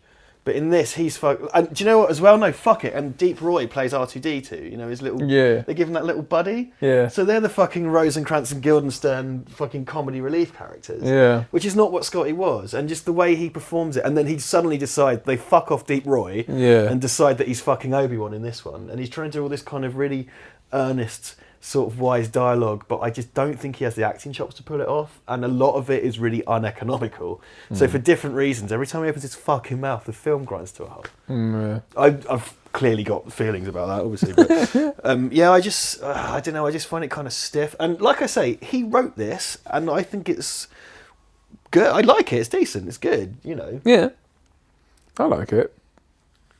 I can't remember. You know his It's not a hover bike in Star Trek. I'm going to call it Star Trek. The cop is on a hover bike, isn't it? Cop's on a hover bike, but his bike, the wheels have no spokes. Yes, Remember? that's right. So yeah, it looks kind of future-y and stuff. Yeah, but this has got exhaust pipes on it, so it must be running on gas. Fair. I guarantee the good or bad thing about Star Trek is, I guarantee if you go on Memory Alpha, which is the canon Star Trek wiki, someone will be able to tell you lots and lots and lots and lots of things about that bike and where it was manufactured. And blah blah blah blah. I don't care. I do. I could spend hours on Memory Alpha. Functioning adult human. But yeah, and there's Memory Beta. That's the non-canon Star Trek wiki, in case you're wondering. Oh, what does that incorporate? Well, that's like kind of apocrypha, if you like, stuff that kind of... So there are certain... but for example, William Shatner wrote kind of like loads of Kirk books about how Kirk was brought back to life and stuff after Star Trek Generations, and they're not considered canon, so that goes in beta. Okay. And maybe like certain video games and stuff like that. So, mates, I tell you what, man, we should put Star Trek fans in government. Those motherfuckers are organised. They get their shit together. I want Memory Alpha to be the new Brexit minister. They've really got their shit together over there. Can't be any worse. I nominate a Star Trek Wikipedia page. It's gonna be better than David Davis, right? Like, or fuck, who is it even now? It'll be by the time we finish recording this commentary, it'll be someone else. Yeah, probably be Donald Trump or something. that would be an outsider pick. Man. Yeah, be Simon Pegg. Yeah. Oh God, yeah. This is really fucked up, isn't it? Doesn't she like get? Well, he puts his nano shit in there, and she. Oh, that's it. She's shredded up. Yeah. It's a bit of a, like I said, this thing isn't very well explained, and it's very similar to the red matter. From the first two. It's like, or first one. Is it in the second one? It's not in the second one, no. They are You know what? They are super. And it's interesting to compare them to the Remans because they are super uninteresting generic villains, and they're just kind of evil monsters. You know, and then it turns out they're the crew, and what you do get is a good sense of their motivations and stuff and why they did it. And Simon Pegg's viewed it as a chance to examine what the Federation is and what it means and stuff. I don't think particularly well. I don't. Done it. Yeah, no, he's tried to do it because he talked all that up in the run up to this film. When you actually watch it, it's like I'm not really sure. It's nice they've done it, but I'm not really sure what they're trying to say. There's no one actually sort of sits around and says that. I mean, I suppose Kirk is questioning himself and his role in everything, but not to the extent that we actually really talk about what the Federation... otherwise, well, this is the thing, it's mainly a fun adventure, isn't it? And it's like, okay, well, which is fine, you know. Yeah. But Star Trek needs to have a bit more weight to it, in my view. I think the character-wise, the characters are consistently drawn, generally speaking. I think, you know, like, I take what your point about Scottie and everything. But I think... You think this is a real Kirk? It is. Sorry. That's all right. But I think generally it's sort of... It's pretty well put together on that front. Yeah, I don't get this hologram thing, right? Like, is it just copying what he's doing? Well, that doesn't make because then if it was, then they would just be crashing into things. Yeah, exactly. Then we'd be going through walls and stuff. The illusion would be shit. Yeah. Yeah, I don't know. I mean, and this is it, and the main thing is to put Kirk on a motorbike. Yeah. Star Trek movies, I think I started on this, this might have been an hour after the fact digression, but they've got a real problem with villains. And like I was saying before, so Khan kind of really makes sense because Nicholas Meyer went back through the old episodes and chose that episode and went, right, we're going to do... So Khan really works well as a standalone film. You can watch it and understand it, but it is a sequel to an episode. But they lay that all out for you in the first 10 minutes and you go, oh, okay, fine. Or 50 minutes or whatever. Ever since then, they've always kind of struggled to, fill those sort of shoes. So like Christopher Lloyd plays a Klingon, I can't remember his name, in Star Trek 3, and he's great, he's Christopher Lloyd, but he's sort of forgettable. Star Trek 4, as director Brad Watson will tell you, is the nicest film ever made, and he's right. But Star Trek 4 doesn't actually have a villain. Right. That's what's interesting about it. They shot the lock. Shot the lock. So Star Trek 5, it's an entity pretending to be God. Star Trek 6, well, it's kind of like... That's a bit more interesting because it's Starfleet conspirators, and that's Nicholas Meyer again, and that's kind of interesting. But then, like, Generations is Malcolm McDowell, and it's just kind of like, again, vaguely motivated by revenge, but mostly by going back to paradise. They either want to get at someone or get to something. Right, okay. And it's kind of always a bit paper thin. You know what I mean? So, like, F. Murray Abraham in Insurrection is kind of a bit... He just wants eternal youth. Yeah. And essentially, you know, they always want... They're never that interesting. Well, on the whole. It's because, like, Eric Bana, I really like in Star Trek. Yeah. And in Star Trek, Star Trek is basically Wrath of Khan for Spock. Right? Okay. So, like, Nero wants revenge on Spock. Right. In the same way Khan wants revenge on Kirk. Cafe Nero. And then they double dip by just having Khan in Star Trek Into Darkness. Right, okay. Like, and, you know, this guy's pissed off about being left behind and stuff. And he looks like generic alien guy. And his buddies look like generic alien guys. And they wear generic suits. And they have green lasers that are kind of like the Borg, but I guess kind of like the Remans as well, I suppose. It's just not memorable. And, you know, there's R2-D2. And, you know what, I like Idris Elba, but his performance is like, I'm angry. Where is Kirk? Our Federation is bad. And it's just like... he's doing that generic... I don't want to speak ill of other, you know, I don't want to do that. But he's doing that sort of crazy, mad, crazed, weird delivery thing, but it doesn't feel, and it perhaps is the fault of the screenplay more than it just doesn't feel grounded in anything. It's like, I still don't quite understand what it did. Like, I think he's playing it well. I think he's playing well the idea of someone who's like not with it anymore and not really, you know, especially by the end, he seems much more kind of conflicted and confused and stuff, which is more a problem with sort of the storytelling rather than, like, it's because they clearly want a big reveal for him, and it's like, if you didn't have that, you wouldn't need for him to sort of appear like this generic bad guy here. You know what I mean? Like, it would be there'd be much more of a continuity of, like, his character. I think that's part of the problem with it. I think it starts off where he's got to be sort of ambiguous, but the problem with that is it's like the reveal then doesn't hold the weight that it should, and I don't care about reveals really. I don't need like the it's something that you fucking have to have now. Yeah. You have to have a reveal, and it's frustrating. But I think so in fairness to him, we all know what a great actor he is, but I just think he's got this thing where he can't really play it up until the end, and then at the end he's just sort of doing that generic odd line delivery, I'm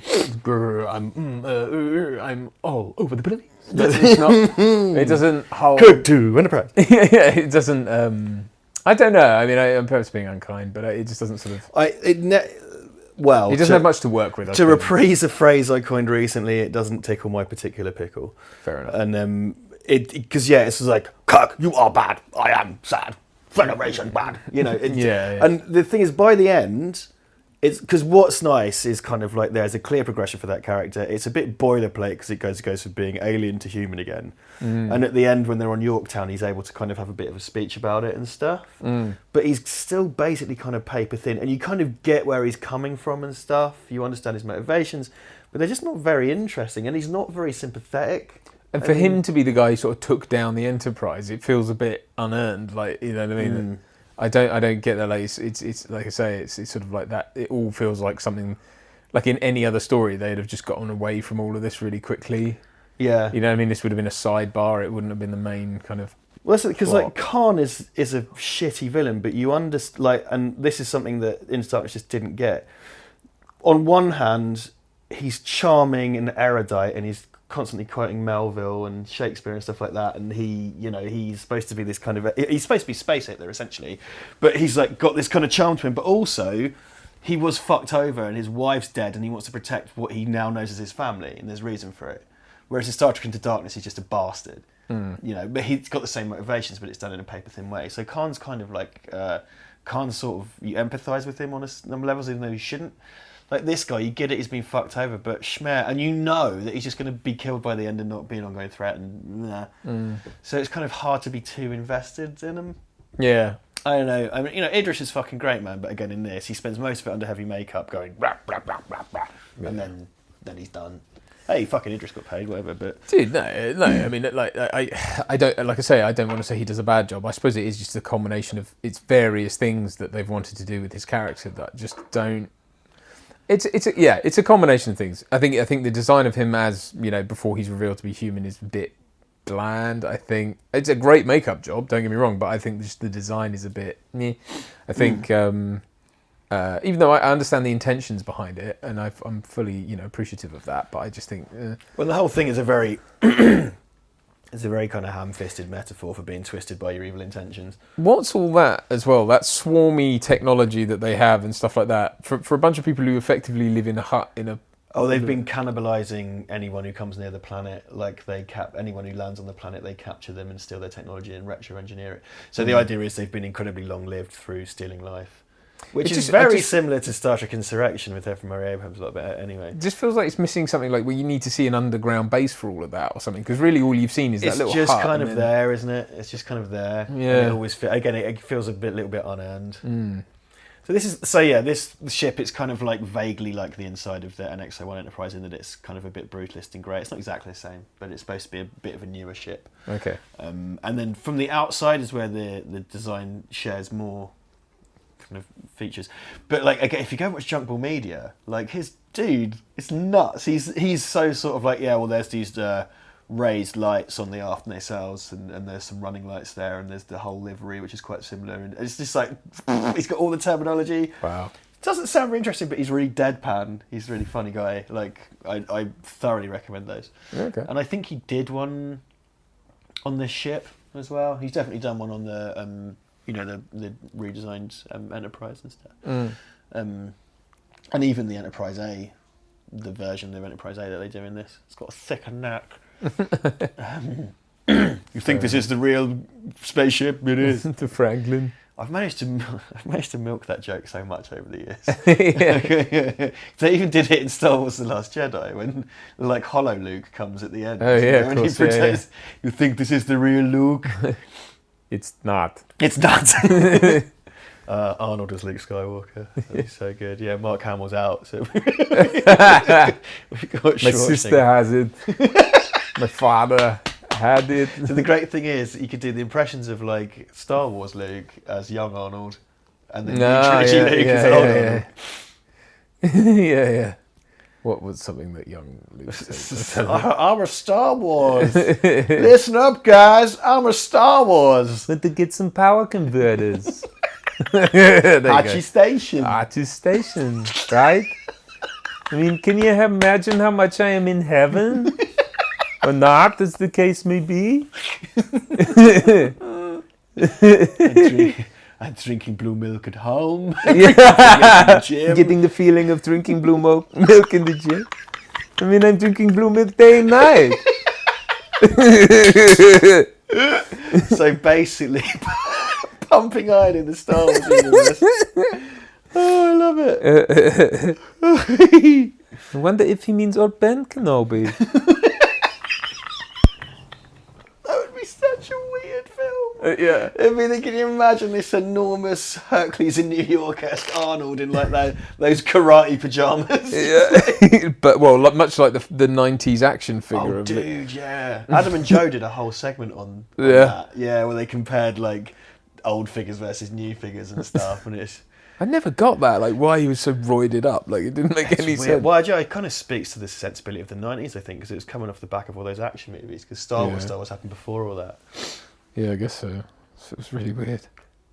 So yeah, I like the you know, there is some nice things going on in this, in that, you know, they don't need like you say, they don't need the Enterprise. They are the Enterprise, and it's like obsolete old ship. They can still stand up and stuff against the thing, and they use radio waves to block the ships. Yeah, so it's kind of like the slightly backward looking thing.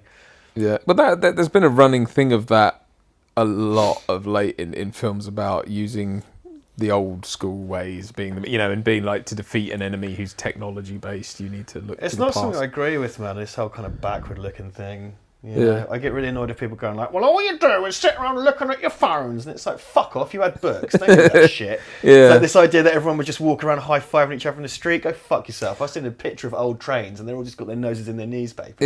Well, I think, I agree, but I suppose the point being is like, don't just ignore the old ways or dismiss them. Yeah, of course. Because they do have value. There's just something just about going full Luddite that everybody fucking loves to do at the moment, and I just think that can go fuck itself. Anyway, back on point. Yeah. Yorktown Station, I think, is shot in Dubai. Okay. They shot parts in Montreal as well, so that kind of glassy, kind of Burj Khalifa-esque thing. I always want to call it the Queen Latifah building. The Queen Latifah. Or the Team Laquifa. Laquifa. Team Laquifa. Oh, hello everyone. What's that? Too many fart noises in Queens? Don't worry, everyone is stuck. Hello, my name is Hoiter van de Parp and Quaif. Yeah, that's right. We're back, motherfuckers. You thought we were gone. We got you an hour and a half into a Star Trek. Spent half an hour talking about the Bristol stool chart. And I don't know about movies, Duncan. Here's our new mascot, Hoiter van de Parp and Quaif. I might work full time in media production, but I just know about farts and queef noises. Of course, that's all I ever contribute is that.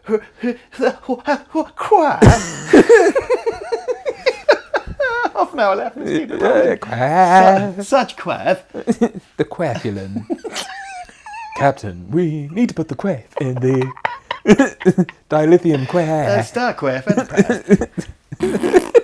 farts and queefs, everybody. That's all we know how to do. Yeah. And now we're free. We can do it forever. You hear me? Forever. You hear me? You bugs. You hear me? There's actually a thing called a quaif.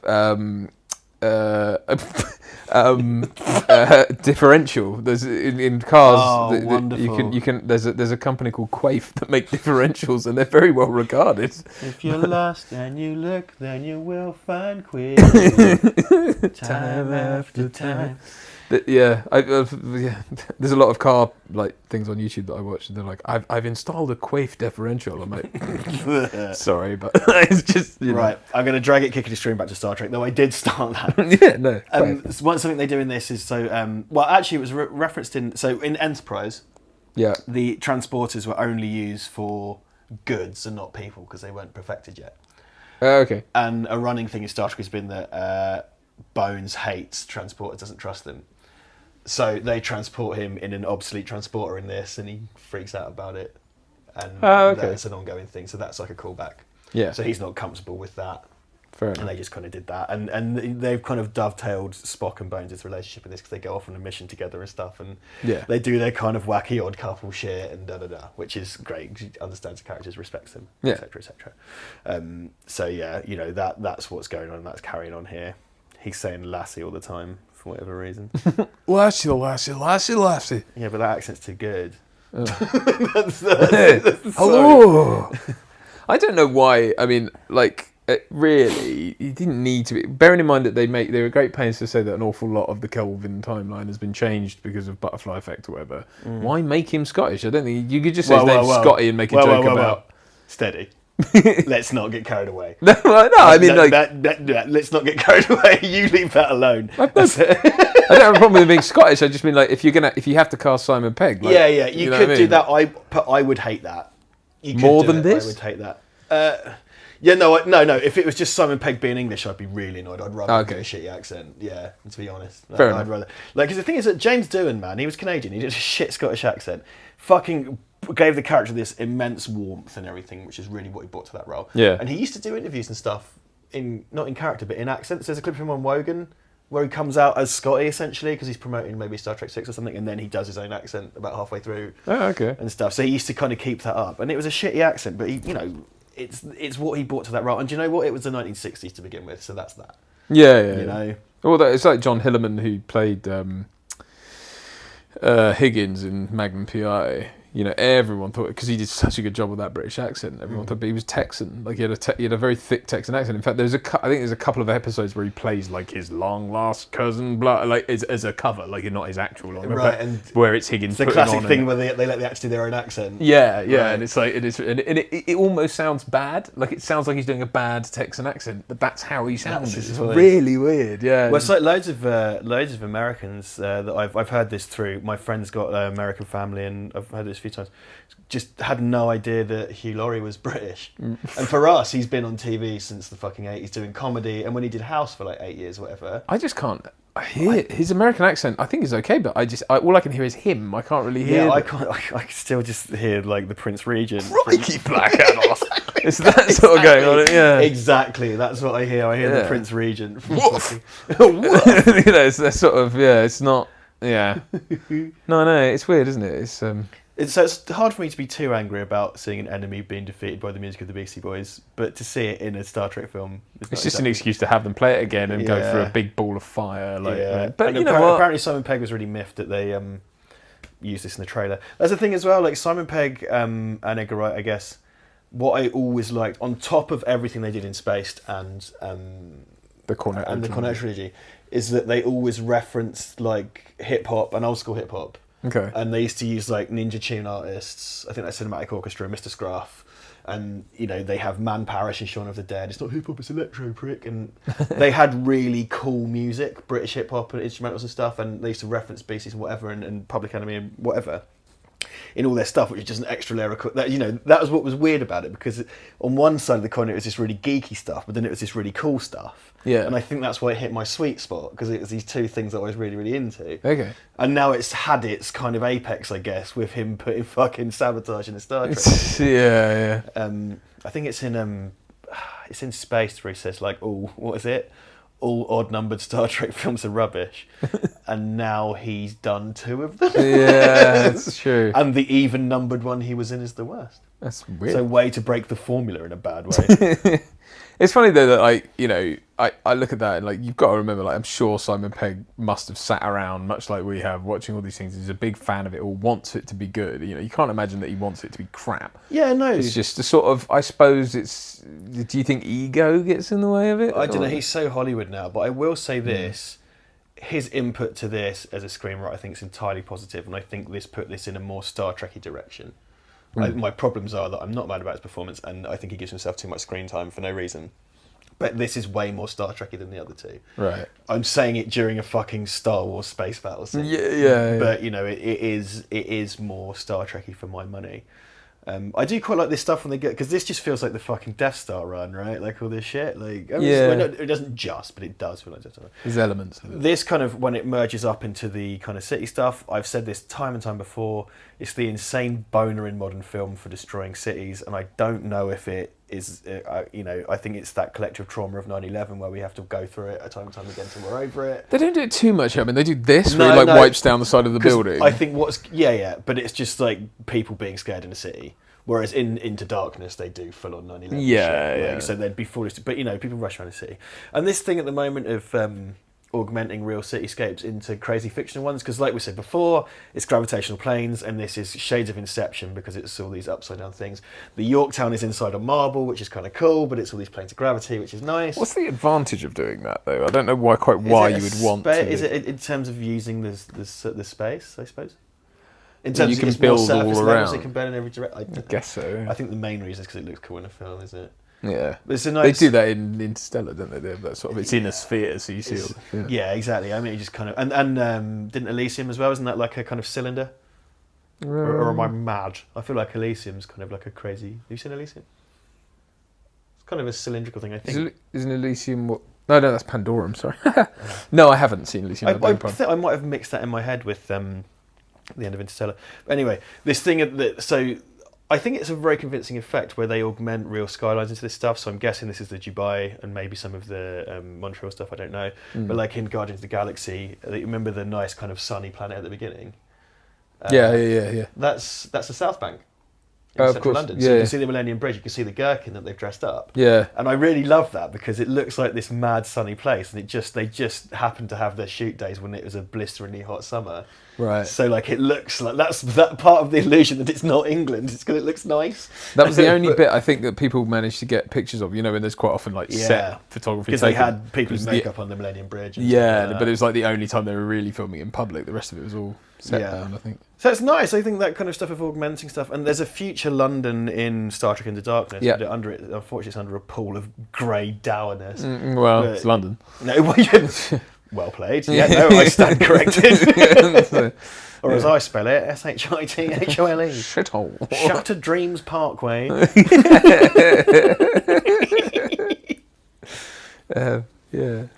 Yeah, no, all this stuff, I mean, like I know it's a sort of workman-like treatment of this kind of, what would you call it, universe or whatever, but I think you need it. I suppose the problem is that in the fullness of time, this is going to be the end of this, and it's a shame because you kind of go, well, it was moving towards a more episodic kind of look, but then realistically, this is my kind of issue. I mean, to be fair to them, like when they cast this up back in 2009, these guys weren't these guys, you know, and it's like I think when I think about the way they cast certain things nowadays, they tend to go after the big names, and I do understand that, but it's like that makes it so hard to then, if you want your franchise to keep going year in, year out, it's very hard to then get everyone back together. Like I dare say trying to pin Chris Pine down is quite hard. And Zoe Saldana, who's gone off and had a massive career on her own as well. And like, you know, these are people who, and it's the same with the Marvel lot, except they were obviously locked in way early on, but like these guys, quite clever. They're huge now. Carl Urban, crikey. I mean, look at the cast. It's really hard to get them together. Well, I do think that, here's the totally not surprising twist. I do think that part of it is that, you know, certain members of this crew in particular, so like Chris Pine and Hemsworth walking away, I'm certain that probably won't resolve itself. But when you hear about, and I'm making air quotes because this is an audio thing, when you hear about people walking away, it's all part of how you game contracts and stuff in Hollywood, and you know, you walk away so they come back with a better offer and stuff like that. It's, you know, so it doesn't necessarily mean they've gone. I think they probably have because both of them have better stuff to do. Yeah. Because Chris Hemsworth is Chris Hemsworth. Chris Pine is now Jack Ryan, isn't he? Oh no, that's gone. No, he's gone. There's a new Jack Ryan. There's a show. Tim from The Office, American Tim from The Office. Which I've not. I mean, I don't know if it's on Prime. Jack Ryan's not my bag. I like the Rainbow Six games, but Jack Ryan's not my bag. I mean, look, I liked Harrison Ford's 2 outings as Jack Ryan. Hunt for Red October is technically a Jack Ryan thing, although it doesn't really have to be. And to me, Jack Ryan will always be, you know, Yeah. And how's the way from family, Ryan? And it felt very much cemented in that kind of past, really. I don't know. I mean, I'm sure it's fine. I worked on the Jack Ryan film. What, the Chris Pine one? Yeah, I doubled for him. Stop name dropping about that thing you actually did. Yeah, all right, fuck off. Everyone who says that, fuck off. Because I don't know what point you're making. Oh, vitriol in the Get a life. There's no point. Well, I was on that film, but I won't mention it because what does that add to anything? Fuck off. No. This is a good bit. This is probably the best bit of performance from him. Yeah, and I think it shows the actual tragedy of what's happened to them. Unfortunately, it's too little, too late. It might be. It just feels sort of tacked on, doesn't it? A bit. Yeah, he does a really great performance here as well. It's the best. Oh bit yeah. Like I say, actually, the more and this is where he actually lays out his thesis. And this is one of those great kind of space horror. It's a great trope. That's a trope we haven't done in space horror. Is when you watch the logs. You watch the logs and see the bad thing that's happened. Well, and it's because it's a great plot device to just reveal. It's too little, too late, isn't it? It's to reveal it at the it's already happened. Point of no return. Yeah. But yeah, what was I saying? But yeah, no, I don't think it's Idris's fault at all. Of course it isn't, and I think he's doing the best he's got. Yeah, totally. Well, I tell you what the thing is with this. Like, it's kind of a course correction in that Star Trek Into Darkness went too far. They really fucked around with loads of really big Star Trek stuff and continuity, and it pissed people off. And they didn't really do it properly. So this one plays it safe. Okay. That's my view. This one plays it safe by being a kind of episodic standalone thing, and there's nothing wrong with that. It just feels like there aren't many consequences to it. Okay. And ironically, the only real big change is that poor old Anton Yelchin actually died and therefore won't be back, which is really tragic. They do some more gravity plane stuff in this, don't they, when he's in like the glass tube? Yeah, they sort of fly around in the. So what? Who's that? What's that guy's name? He's Greg Gutfeld, is it? He's like in all bad robot things. So he's a pilot in Star Wars as well. Gutfeld, is it? It's something like that, isn't it? Or Grunfeld. No, not Gutfeld. Oh, is that a fat thing? No. Hold on. I'll be naughty. His Gutfeld. My Gutfeld. Yeah, because he's in all bad robot things. So just. Greg Grunberg. Hold on, Greg Who's Grunberg. In yeah, Gutfeld. I'm just a cunt. Was Heroes a bad robot thing? No. I never watched it. No, I don't think so. I don't know, but look, they're in David Blaine's box. Idris Elba's going to stay there for a month. See, I think he's great here, but I just feel like the reason why he's not been like this all the way through is just because he had to be revealed. Like now we know it's him. He can act like him. I like the inference here that you can never go back as well. I mean, I think the idea is that he looks like that now and not like he used to because it's scar tissue from having changed so much. Yeah, that's just my own fan wank, but I think but that's a nice thing to bring in, and I think you just get this. He's got here. His performance is so sort of like, he's not even sure of what he's doing anymore. He's just like knows he's got to do a thing, and he's like sort of phasing in and out, and he's not. But he's certain of one thing, but he's not like certain of. Because he's lived so long and had so much, you know what I mean? He's absorbed so many other beings. Well, it gets interesting now, isn't it? Because before he's just sort of like growling alien villain guy. That's what I mean. I think that's the frustration for me with this. Is it's like it doesn't give him the chance to cut loose until now because. And he's not coming back because he just dies because he's a fucking villain of the week. Yeah. It's kind of Idris looks cool in the classic Star Trek, classic-ish Star Trek uniform as well. Right. It's like, he'd be a cool captain. Yeah. But he's not. He's going to die. He's going to die in David Blaine's starvation box.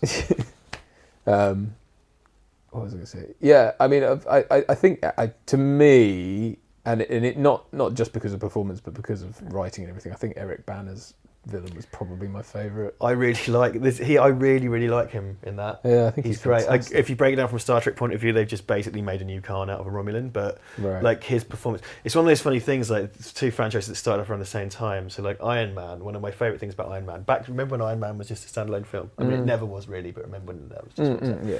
So I really like Jeff Bridges in that, which I've referenced on podcasts loads of times. And when Iron Man 2 came around, of course he wasn't in it anymore, and I missed him. Yeah, I really missed him because that was such a big part of that ensemble, and he was gone inevitably.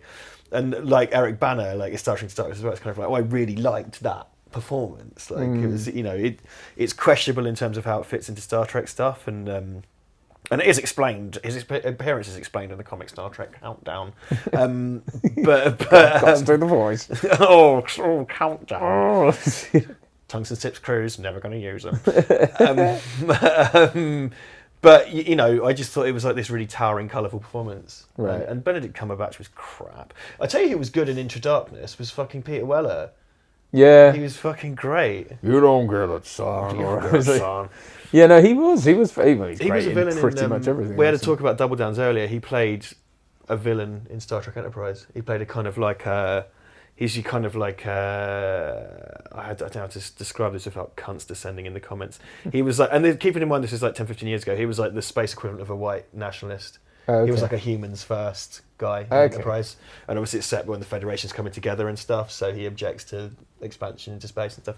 So he played a bad guy already. Yeah. And then he's, you know, ironically plays Federation secret guy. bad guy. Yeah. Yeah. I liked him in that. And look, I mean, I don't hate Into Darkness at all. I kind of enjoyed it, to be honest. But I fully, you know, say Yeah, that 'cause I in the mean, light of not being I have childish. no skin in the game at all. Yeah, not being So- childish, I do sort of hate it. Fair enough. The first time I saw it, I thought it was alright, but then I kind of more evaluated it, and I think Brad and I talked about it at great length Yeah. in the commentary, and we reviewed it when it came out. But I do sort of hate it, yeah, and more and more over time. And that's another thing as well. They made so Alice Eve plays Carol Marcus, who's a big character from Wrath of Khan. Right. And you know they placed her front and center, and Peter Weller. They introduced Peter Weller as her father and stuff, and she didn't return for this. And the way they positioned her, they had her pretty much joining the Enterprise crew and stuff. Yeah. And that was like she's kind of Kurt's lost love, and she's the mother of the son he didn't know he had, and stuff like that. So she's kind of really a big deal. Yeah. And you know she just doesn't come back for this one, whether she didn't want to or what. Well, it just doesn't seem like they wrote a part for her. It's a bit weird that, yeah, because you're right. She is sort of written as quite prominent in that, and there's certain things set up about a kind of inferred romance and stuff. See, that's an odd one now you mention it, because for whatever reason, butterfly effect, blah blah blah. She's American in Wrath of Khan, and then she's British. English, She's Alice fucking Eve in daughter of Shoestrings, Trevor Eve. Well, you would think as well, like that you would, like if people are doing accents, wonky or not, you'd get her to do one, wouldn't you? I mean, I'm certain I'd be stunned if she hadn't played an American. She must have done. She's done tons of Hollywood stuff. Pretty sure she has. Yeah, she's done tons of Did I Hollywood. see her in recent? I saw her in something recently that. She's in like Sex and the City 2 or something, where she plays like an Irish nanny. Is she? Yeah. Hello there. Oh, hello Could there. have the Sex and the City, please. Let's have a look. I have not seen. Believe it or not, I haven't actually seen Sex and the City 1 or 2. I think the most famous thing about Sex Because and the it's City bullshit. on internet film stuff is Mark Commode's review of it. Oh yeah. Which is one of the most brilliant things ever. Yeah, I saw. I won't lie. There's quite a prominent scene in Sex and the City 2, which I happened to catch on like ITV9, where the running joke is that Alice Eve's character doesn't wear a bra, and there's one bit where she gets all wet by a sprinkler. Yeah. Okay. And I watched that bit intently because I was interested in the mise en scène and the lighting. Sure you were. But you know what it's like. You flick it through ITV 57 at 2 in the morning. Or I couldn't stomach the whole film. Did I see her in recently? That's really weird. I don't know. Anyway. So I think this whole bit's very protracted as well. It goes on a bit too long. Though I will say, this is on the 2-hour mark, so my usual complaints about running time, I'm not saying this film should be shorter, I'm just saying the time should be perhaps deployed more entertainingly. Because I think Star Trek Into Darkness was a stupid long ass film, wasn't it? It was like fucking That was quite long, 2.5 yeah. hours or some shit when it didn't need to be. See, look, the way he gets eaten alive he's hoisted by his own petard, and then obviously his badge stays spinning in midair. But it's never really explained what that thing is that ate him, like that weapon. I don't really get that. But it's a MacGuffin. I mean, at the end of the day, do you want to waste time on that, or do you want to, Well, yeah, that's the thing. And now here we are. Don't get to be Admiral Kirk, knob. I think she was. I can't remember who that is. She was. She's an Iranian actress. I can't remember her name. She's got a funny name, but she was in like 24 and stuff. Okay. She's got a very deep voice. Oh right, like Yeah. the smoke. Pardon me, like the smoker's voice. Pretty much. I believe that. I don't know if I'm putting this out my arsehole or not, but I'm pretty certain she was cast quite late in the game. Okay. So they filmed these scenes kind of at the end. They of the definitely film look of a piece, don't they? They do Yeah. the sort of bookends of the film very much like quick, get back into wardrobe and makeup, and out you come. She's great though. I like her a lot. I've got to say, in that scene, Chris Pine looks like he's had a heavy night on the sauce, but then again, his character is supposed to have just been nearly killed in that multiple times, so it's quite realistic.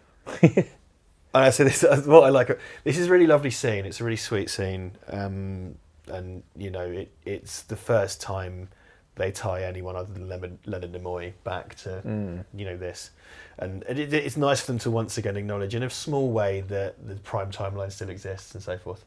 What I do think is like when Spock opens, it's just like, dude, we all look like shit.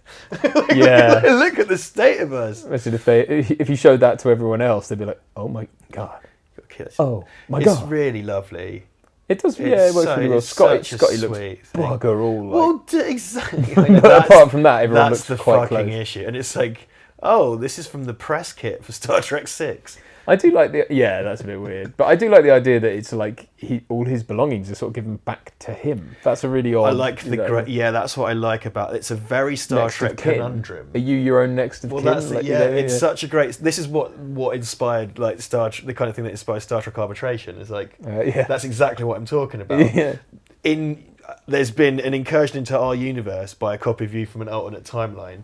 And whilst that person's relatives are still kind of alive, I suppose the closest next of kin is you. Yeah, it's, because it's still you, isn't it? You're still alive technically, even if. And that's a great relationship they set up between those two. Is kind of like because then he thinks he's his dad at the end of Star Trek. Right. He's like father, and it's Spock. It's not Sarek. Right. But in fucking Star Trek 2, they wheel him out to go like, yes, Khan is the scariest man ever, and it's just like, what the fuck is that? That was just like looking for someone to put him, wasn't it? Unfortunately, it's a shame because he's such an integral part of Star Trek, and a really well thought out integral part of it. And then it's sort of like Into Darkness. It's kind of just. Then it's just it's a great bit of connective tissue as well, and you know, and because I know Leonard Nimoy actually did other stuff with Bad Robot, so I think there was a link there anyway. But, okay. Yeah, you know, I fucking love Leonard Nimoy. There's a documentary called The Love of Spock on Netflix. He did The Simpsons, man. Props to him. Didn't I? Yeah. You didn't do anything. Didn't I? Oh, Chekhov, you dirty boy.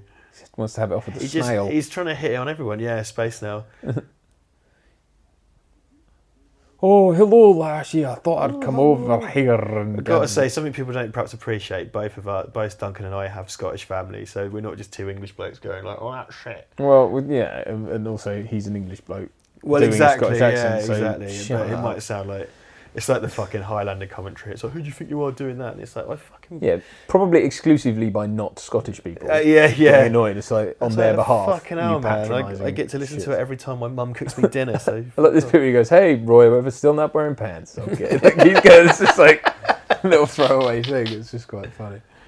Fucking R2D2. Yeah. I don't get this though when they're all like, we're wearing cool biker leather jackets. It's like it looks like they're literally about to walk into the press junket. Do you know what, that's the thing as well. Like traditionally, Star Trek and Butterfly Effect, I guess, but in Star Trek, civilian clothes are awful. Yeah. They're just the worst. Like definitely like.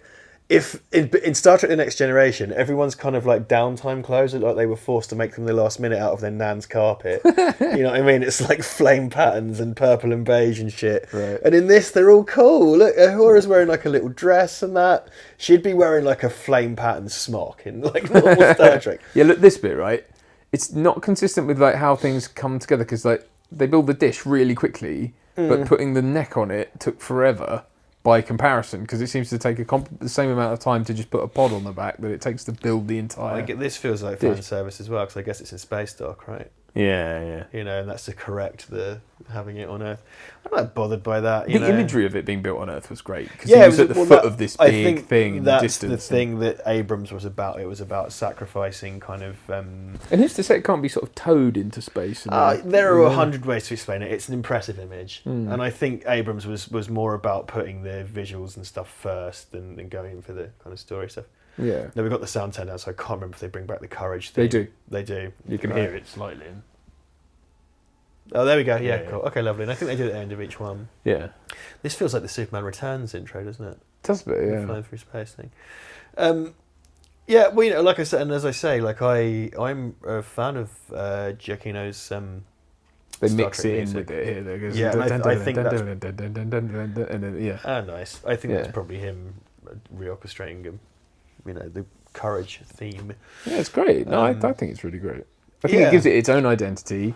It's still within that ballpark. Well, it feels kind of spacey and grand because you've got a big. So, like the Star Trek: The Next Generation theme was actually created for Star Trek: The Motion Picture.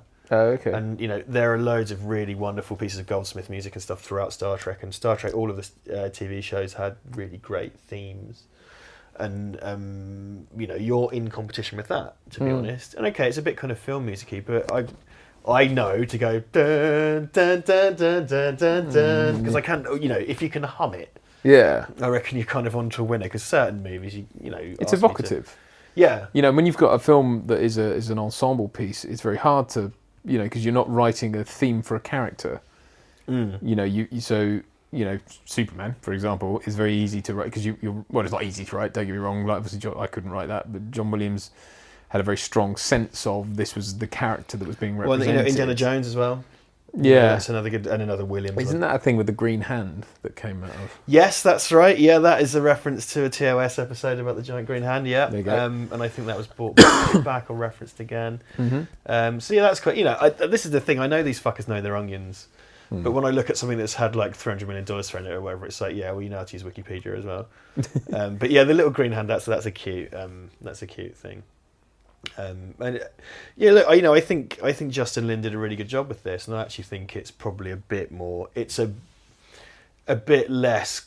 Okay, so I find Abrams' direction for the whole. He didn't redo it with Star Wars, but it's quite kind of like flashy and jump cutty. Whereas Lin, as the action director, I don't really think did that as much. I think quite a lot of his shots are allowed to breathe. Yeah, there's the sad bits, the obituaries, it's brutal. Yeah. But he allows the shots to breathe. There's lots of wides. It's not too choppy. I mean, it's a very easy film to follow, which is again, I seem to bring that up every single thing we record. But it's true. And yeah, like I say, like he does in that Community paintball episode, the first one, he does some really great action movie homage. Like he does like a little Matrix homage, and there's a Die Hard one, and for a 20-minute sitcom episode, it's a masterclass. I mean, it's Dan Harmon's writing as well. I don't want to go too far off book, but I am talking about the director of this film. But it's a masterclass. He does all these little pastiches of famous mainline action films, and he just fucking gets it. He clearly gets it. I mean, I would like to see him tackle something else in that vein, actually. But again, I've not seen his Fast and Furious, but as an outsider, I see how they turned that around. To me, for my money, and I dare say for Paramount's money as well, he's the guy to come in and reinvent something. I don't think, obviously, here he wasn't given that brief, but I think he's the kind of person. I think if you gave him an ailing franchise, he could definitely breathe new life into it, because he definitely did that with Fast and Furious. Justin Lin's Justice League 2. Or something, or I don't know, maybe. Yeah, sure. Just throwing that out there. I'd like to see him do a kind of crazy John Woo-ish gunplay thing on a huge budget. That's what I'd like. Yeah. There is I don't know if this is it. I don't really care to check, but there's like a Rihanna tie-in single to this. Yeah, this is it. It's like, dude, this is playing when I got in the shower. Star Trek. Yeah. Like, dude, I tell you what. So something I think is worth probably a whole podcast to itself.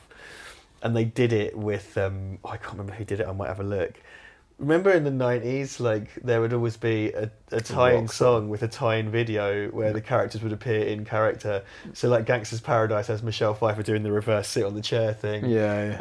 And like oh god. Batman Forever had it with Seal, obviously, and U2. And U2. Yeah. And then Suicide Squad had Jared Leto and whoever did that fucking single. Yeah. And so the fact they brought that back for Suicide Squad just proved how tone deaf that whole project was, because no one does that anymore. It's because he's a musician, right? He plays in a band and stuff. So that's presumably it was a rap track. I know, but it's presumably why he was like, yeah, I want to be in that. My friend, guy I work with, knew a girl he'd been out with or something, anyway, and called it. He was like, I can't remember what I said about Jared Leto. I tell you, I brought him up because I was talking to him and went, oh, that queef. Queef! He actually called him a queef. Excellent. That's funny. Top drawer. Yeah, top drawer. Lovely stuff. But yeah. Yeah, can't remember what I was going to say now. But yeah. So like, yeah, but pop song tie-ins have been a thing. And like even Into the Noise, like bloody Daredevil and Spider-Man and all that. Oh man, yeah, shitty like Nickelback or whatever. Yeah. I think they started to go easy on like what stopped happening was the stars appearing in the video. Then they would badly integrate the band into movie footage. Yeah, because that happened with Nickelback in the first Spider-Man. In the second one, wasn't it Train or someone who did a tie-in single that was not really like, it was only over the credits. Isn't like Daredevil like some shitty Evanescence song or something like that? Yeah. Some emo-y kind Pretty of. sure. Oh, that was such a dark time for music. That was that was such a sub-Matrix, and he was so influenced by the Matrix, that film. When you look at it now, it's just like, that's why he's all like in leather, and they try and throw in slow-mo. Yeah, it's. I don't think the costume's that bad. Like the Daredevil season 1 costume from the TV show, I thought, well, the cowl looked really crap, but they fixed that in the second season. Yeah, I gotta say, like I preferred it when he was just in the normal. But I gather with the third season, he's gone back into the. I've only watched like 5 episodes, but he does go back into the pajamas. Yeah. But I'm sure he'll get his fucking outfit back. I'm mostly in that for Vincent D'Onofrio, man. I've not bothered with. I've heard bad things about the third season, but I'm happy to. It's quite good so far. I'm losing interest in the Marvel TV. I just haven't kept up with all project. of them, and I don't care to particularly. I'm not, Yeah, fair. They all went off the rails a bit. Anyway, Star Trek. So what do you think about this font? It's very Star Warsy, in actually. The font. Oh yeah, the blue text in the background. Yeah. But yes, I'm quite frustrated by the lack of Star Trek films on streaming services. It's really irritating. Netflix has 3 of the Next Generation films, and I do not give the Next Generation films much truck. Okay. I want original. Actually, I might just ask for the original crew Blu-ray box set for Christmas and stop pining over it. Pining. Oh. Chris Pine. Back My housemate thinks that Chris Pine looks like a Bush baby. What's a Bush baby? It's like one of those. George Bush. No. A Bush baby's like a little forest creature, jungle creature with huge eyes. Oh. Wait, hold on. I'm going to Google Bush baby for you so you can. Well, apparently he looks like me somewhat. If they thought I should, they got me into double the back of him for Jack Ryan, and then realised that my head was completely the wrong shape. There's a Bush baby. Oh, okay. He doesn't look like a Bush. Take it up with Ivan, mate. He even calls him Bush baby Kirk. What? Dude, Ivan, come on. He won't listen to this, mate. No. I'll tell him. I'll tell him it came up. But. Yeah. I like Chris Pine. I think I'm trying to think that the sort of as far back as I can remember seeing him and stuff. It was Smoking Aces. Oh yeah, sure. I still haven't watched that. They did a bunch of prequels to that. Yeah, he was good in that. He was a sort of hillbilly, weird, like rednecky type character who you wouldn't recognise him as at all, but he's really good. I'll Fight the Powers in this as well. Sledgehammer? By Rihanna? No. Oh, yeah. Sledgehammer's by Peter Gabriel. Peter Gabriel. I fucking love that video. It's Aardman. Yeah, he's all like stop motion. I love there's the first series of Peep Show when Mark's trying to get laid and it's with like some young student and she says like, she doesn't listen to stupid, it's a boring old fart. It's like Peter Gabriel and he goes like, me neither, and then his inner monologue goes, I'm sorry Peter. That's great. Oh, look at all those. Yeah, Dubai, Quebec, Canada, eh? Oh yeah, eh? I wonder if there's a cheeky copyright notice. Oh, love those. Yeah, there's a lot of money in that. Yeah. So much different money. I don't know how much the budget was for this. It must have been £12. 12? Over 12. That's not adjusted for inflation. £12 a second. That's £13 in today's money. Oh, wow. Well, yeah. There we go. All done. First commentary back with Duncan and Richard. I hope you enjoyed that. Do you hope they enjoyed that, Duncan? I do hope they enjoyed it. I hope you enjoyed it. It went a bit off track, but we're kind of bad for not doing scene-to-scene commentary. So I hope you found most of it relevant and relevant elephant. And we'll be back with something else soon. We haven't really discussed that yet, but commentaries are now a thing that you'll get on this channel. So we do hope you enjoyed it. We'll let you know what's next, shan't we? We just unlocked community posts. Did I tell you that? Yeah. This channel now has community posts. So maybe we'll tell everyone with a community post, which is a thing we can now do. Ooh. Do a graphic and everything. That we will, graphic. Yeah. And don't forget also, everyone, I know I can bang the drum, but, Patreon really helps. Really, really helps. And thank you, obviously, to everyone who's gone over there and supported us on Patreon thus far, because God does it help. Redbubble.com for merchandise. What is it? Redbubble / Redbubble.com/people/Valverde shop. Thank you very much. I'll probably put the ad on the end of this anyway. Yeah, very good. just to reiterate, that really helps, and we really appreciate it. And we really appreciate it if you've gotten this far and listened to the whole thing, because that's a whole lot of time. A lot of time. It's good to be back, but we're checking out. We'll see you on the flip side. Goodbye. Bye. Support your 7th or 8th favourite YouTube channel by buying crap, tat, junk, hogwash and filth at redbubble.com/people/Valverde shop.